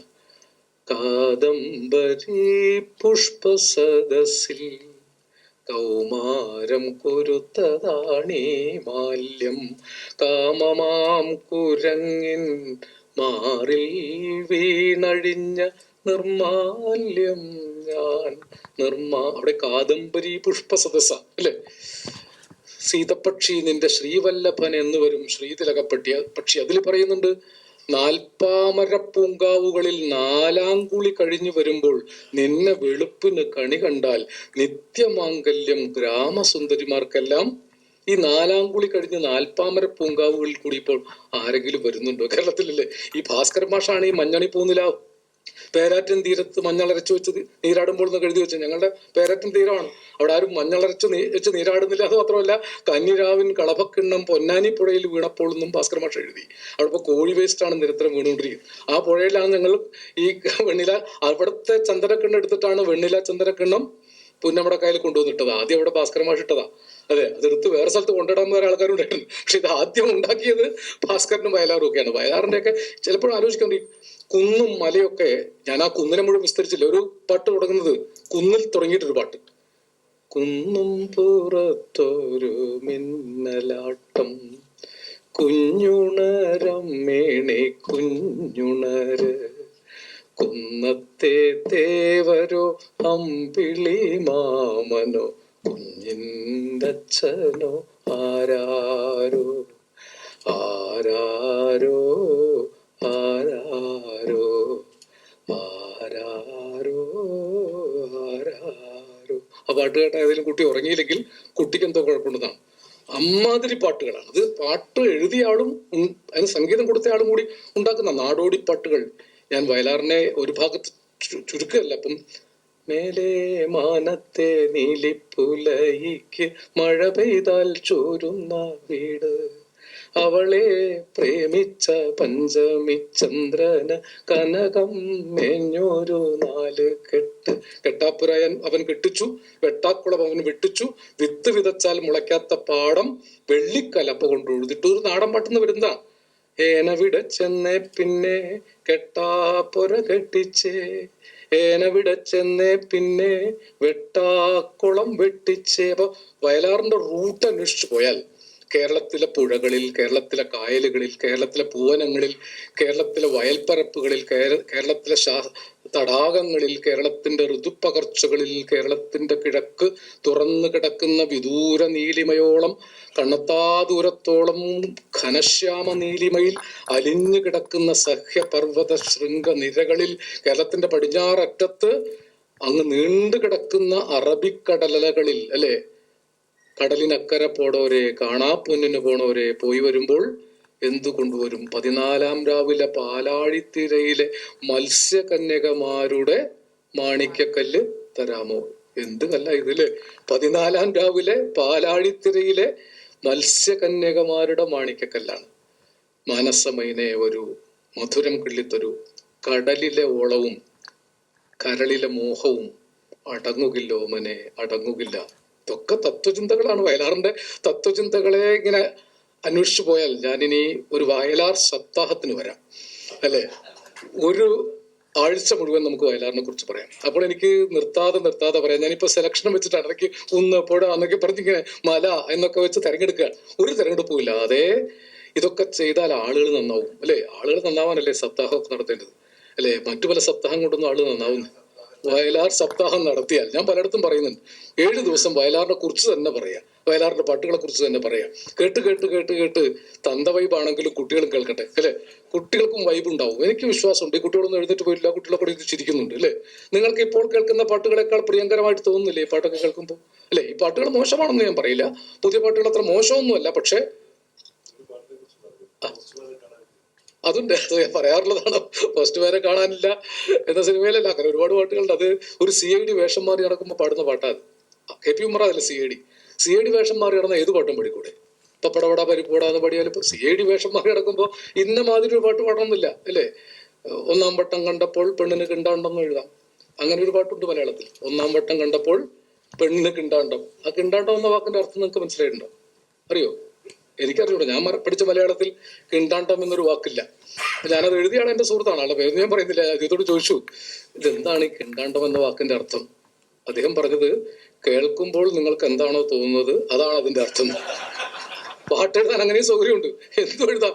അപ്പം അങ്ങനെ ഒരു സ്ഥലത്താണ് CID കൊണ്ട് അദ്ദേഹം എഴുതിച്ചത്, ഈശ്വരൻ ഹിന്ദുവല്ല, ഇസ്ലാമല്ല, ക്രിസ്ത്യാനിയല്ല, ഇന്ദ്രനും ചന്ദ്രനുമല്ല. അതിൽ അവസാനത്തെ വരി വീട്ടിൽ പോയിട്ടിരുന്ന് ആലോചിച്ചാൽ മതി. കാവി ചുറ്റിയ സന്ധ്യയ്ക്കു പിന്നിലെ കറുത്ത വാവുകളെ നിങ്ങൾ ഭാരത വേദാന്തം, അദ്വൈത വേദാന്തം, ഭഗവത്ഗീത കൊണ്ട് മറച്ചു. ഇത്രനാൾ ഭഗവത്ഗീത കൊണ്ട് മറച്ചു. വരാനിരിക്കുന്ന ഇന്ത്യൻ രാഷ്ട്രീയം 60 കൊല്ലം മുമ്പ് ദീർഘദർശനം ചെയ്ത പാട്ടാണിത്. ഞാൻ പറഞ്ഞു എന്നാവും. ഞാൻ പറഞ്ഞല്ല, അത് വയലാർ എഴുതിയ കേട്ടോ, എന്നെ ഉപദ്രവിക്കരുത്. വയലാർ ഇതൊക്കെ എഴുതി വെച്ചിട്ടുണ്ട്. ഇങ്ങനെ പലതും എഴുതി വെച്ചത് കൊണ്ടാണ് വയലാർ മരിക്കാത്തത്. എനിക്ക് മരണമില്ല, കുതിരപ്പുറത്ത് ഞാൻ പാഞ്ഞു പോകുമ്പോൾ, ചുറ്റും കുതറി തുള്ളി ചാട്ടവാറിളകുമ്പോൾ, നടുങ്ങിപ്പോകുന്നില്ലേ ദിഗന്ധങ്ങളിൽ കുളമ്പടികൾ പതിയുമ്പോൾ ഈ അണ്ടകടാഹങ്ങൾ. ഞാൻ മരിക്കാതെ പാഞ്ഞു പോകുന്ന കവിയാണ്. അറിയില്ലെങ്കിൽ ചെന്ന് ചോദിക്കൂ, മനസ്സിലെ മറവി ഉറക്കിയ മൗനത്തോടെ എന്നെ പറ്റി. വയലാർ എഴുതി വെച്ചിരിക്കുക എന്റെ ദന്തഗോപുരത്തിലേക്ക് ഒരു ക്ഷണക്കത്ത്. അറിയില്ലെങ്കിൽ നിങ്ങൾ ചെന്ന് ചോദിക്കൂ, മനസ്സിലെ മറവി ഉറക്കിയ മൗനത്തോടെ എന്നെ പറ്റി. നിങ്ങൾ ഉറക്കി കിടത്തിയിരിക്കുന്ന നിങ്ങളുടെ മറവിയുടെ മൗനത്തോട് ചെന്ന് ചോദിക്കൂ. നാളത്തെ പ്രഭാതത്തിൻ സിന്ദൂരാരുണ ജ്വാലാനാളങ്ങൾ പറയും ഈ തീയിന്റെ ഇതിഹാസം. നാളത്തെ പ്രഭാതത്തിൻ സിന്ദൂരാരുണ ജ്വാലാനാളങ്ങൾ പറയും ഈ തീയിന്റെ ഇതിഹാസം. വിരിയും ചിപ്പിക്കുള്ളിൽ സ്വപ്നത്തിൻ മുത്തുണ്ടെങ്കിൽ അതിനോട് അന്വേഷിച്ചാൽ അറിയാം എന്നെപ്പറ്റി. ഇത് എഴുതി വെച്ചിട്ട് പോയതാണ്. ആരണ്യാന്തര ഗഹ്വരോദര തപസ്ഥാനങ്ങളിൽ സൈന്ധവോദാര ശ്യാമ മനോഭിരാമ പുളിനോപാന്ത പ്രദേശങ്ങളിൽ ആരന്തർമുഖമി പ്രപഞ്ച പരിണാമോത്ഭിന്ന സർഗക്രിയാസാരം തേടി അലഞ്ഞു പണ്ട്. അവരിലെ ചൈതന്യമെൻ ദർശനം ആ മൺമെത്തകൾ അറ്റുനോറ്റ മധുര സ്വപ്നങ്ങളിൽ ജീവിതപ്രേമം പാടിയ സാമഗാനലഹരി ഹർഷാഞ്ചിതാത്മാക്കളായി ഹാ മന്വന്തര ഭാവശില്പികൾ എനിക്കെന്നയ്ക്കുമായി തന്നതാണ് ഓമൽ കാർത്തിക നെയ് വിളക്കെരിയുമീ ഏകാന്തയാഗാശ്രമം. വാളല്ലൻ സമരായുധം ക്ഷണധ്വാനം മുഴക്കിയിടുവാൻ ആളല്ലൻ കരവാള് വിറ്റൊരു മണി പൊൻ വീണ വാങ്ങിച്ചു ഞാൻ. രാഗം താളലയ ശ്രുതി സ്വരം ഇവയ്ക്കല്ലാതെ ഒന്നിനും ഇന്നോളക്കുത്തുകൾ തീർക്കുവാൻ കഴിയുകില്ലൻ പ്രേമ തീർത്ഥങ്ങളിൽ. വീണക്കമ്പികൾ മീട്ടി മാനവ മനോരാജ്യങ്ങളിൽ ചെന്നു ഞാൻ. നാണത്തിന്റെ കിളുന്നുകൾക്ക് നിറയെ പാദസരം നൽകുവാൻ. കാടത്തത്തെ മനസ്സിലിട്ട് കവിയായി മാറ്റുന്ന വത്മീകമുണ്ട് ഓടപ്പുഴൽ പുൽക്കുടലിന്റെ ഗീത എഴുതി സൂക്ഷിച്ച പൊന്നോലയും. നാദം ശൂന്യതയിങ്കൽ ആദ്യം അമൃതം വർഷിച്ച നാളിൽ ഗതോന്മാദം വിഷപദാർത്ഥശാല ഒരിടത്തൊന്നായി തുടിച്ചിടവേ ആ ദാഹിച്ചു വിടർന്ന ജീവകലിക നാളങ്ങളിൽ കാലമേ നീ ദർശിച്ച രസാനുഭൂതി പകരൂ പാനപാത്രങ്ങളിൽ. ഞാൻ ഈ ജാലകവാതിലിൽ ചെറുമുളം തണ്ടിൽ ഞൊറിഞ്ഞിട്ടതാണീ നീലത്തുകിൽ ശാരദെന്തു കലയെ പാവാട ചാർത്തിക്കുവാൻ. ഹാ നിത്യം ചിറകിട്ടടിച്ച് ചിതറി കീറി പറപ്പിച്ചുവോ ഞാൻ ഈ സർഗ തപസ്സമാധിയിൽ ഇരിക്കുമ്പോൾ കൊടുങ്കാറ്റുകൾ. അങ്ങനെ സങ്കടപ്പെട്ടു പോയതാ. ഞാൻ ഈ സർഗസമാധിയിൽ ഇരിക്കുമ്പോൾ ഈ സ്നേഹത്തിന്റെ, സൗന്ദര്യത്തിന്റെ, മൈത്രിയുടെ, മതേതരത്വത്തിന്റെ, മാനവികതയുടെ തിരശീലകൾ കേറിപ്പറപ്പിച്ച് കാലം കടന്നു പോവുകയാണോ? കാലമേ, ഞാൻ തിരിച്ചു വരും എന്ന് കവി പറഞ്ഞിട്ട് പോയി. ഞാൻ വരും, കയ്യിൽ ഒരു ഇന്ദ്രധനുസ്സുമായി കാറ്റത്ത് പെയ്യുവാൻ വരും. ഇവിടെ പെയ്യുന്ന മഴയിൽ, ഇവിടത്തെ കാറ്റിൽ, ഇവിടത്തെ പൂക്കളിൽ, ഇവിടത്തെ സുഗന്ധത്തിൽ, ഇവിടത്തെ പുഴകളിൽ, ഇവിടത്തെ കായലുകളിൽ, ഇവിടത്തെ പച്ചപ്പാടങ്ങളിൽ, ഇവിടത്തെ സമതലകളിൽ, ഇവിടത്തെ കുന്നുകളിൽ, ഇവിടത്തെ ഗിരിനിരകളിൽ, ഇവിടത്തെ കടൽപ്പരപ്പിൽ വയലാർ രാമവർമ്മ ഉണ്ട്. ഈ മണ്ണിൽ മരിക്കാത്ത ജൈവ കാമനയുടെ പ്രകൃതി വേദാന്തമായി മറഞ്ഞുപോയ കാലത്തിനപ്പുറത്തെ കവിയാണ് വയലാർ രാമവർമ്മ എന്ന് മാത്രം പറഞ്ഞുകൊണ്ട് നിങ്ങളുടെ അനുവാദത്തോടു കൂടി സാമാന്യം ദീർഘിച്ചു പോയ എന്റെ വാക്കുകൾ അവസാനിപ്പിക്കുന്നു.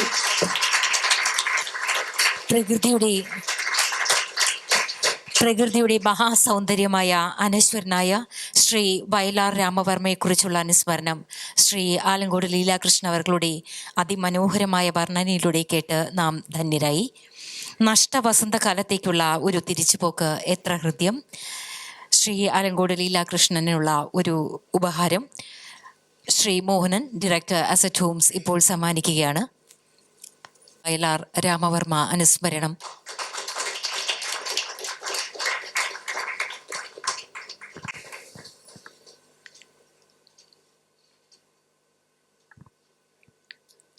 ബിയോണ്ട് സ്ക്വയർ ഫീറ്റിൻ്റെ 30ാമത് എഡിഷൻ തൻ്റെ സ്വർഗവാസനയിലൂടെ, കവികളിലൂടെ, വാക്കുകളിലൂടെ ഈ സദസ്സിനെ സമ്പന്നനാക്കിയ ശ്രീ ആലങ്കോട് ലീലാകൃഷ്ണൻ അവർക്ക് ഒരിക്കൽ കൂടി നന്ദി. അടുത്തതായി ഒരു സേഫ്റ്റി ബുക്ക്ലെറ്റിൻ്റെ പ്രകാശന കർമ്മമാണ് ഇവിടെ നടക്കാനിരിക്കുന്നത്. ഇതിനായി Shri Naveen Srinivasan, head marketing solutions, Mathrubhumi, അദ്ദേഹത്തെ ക്ഷണിക്കുന്നു. മാതൃഭൂമിയുടെ നാഷണൽ ഹെഡാണ് അദ്ദേഹം. Marketing solutions head Shri Naveen Srinivasan. അദ്ദേഹത്തിനൊപ്പം Shri Gisan George, chief engineer, quest asset homes. Shri Alankode Leelakrishnan അവർകളാണ് ഇതിൻ്റെ പ്രകാശനകർമ്മം നിർവഹിക്കുന്നത്.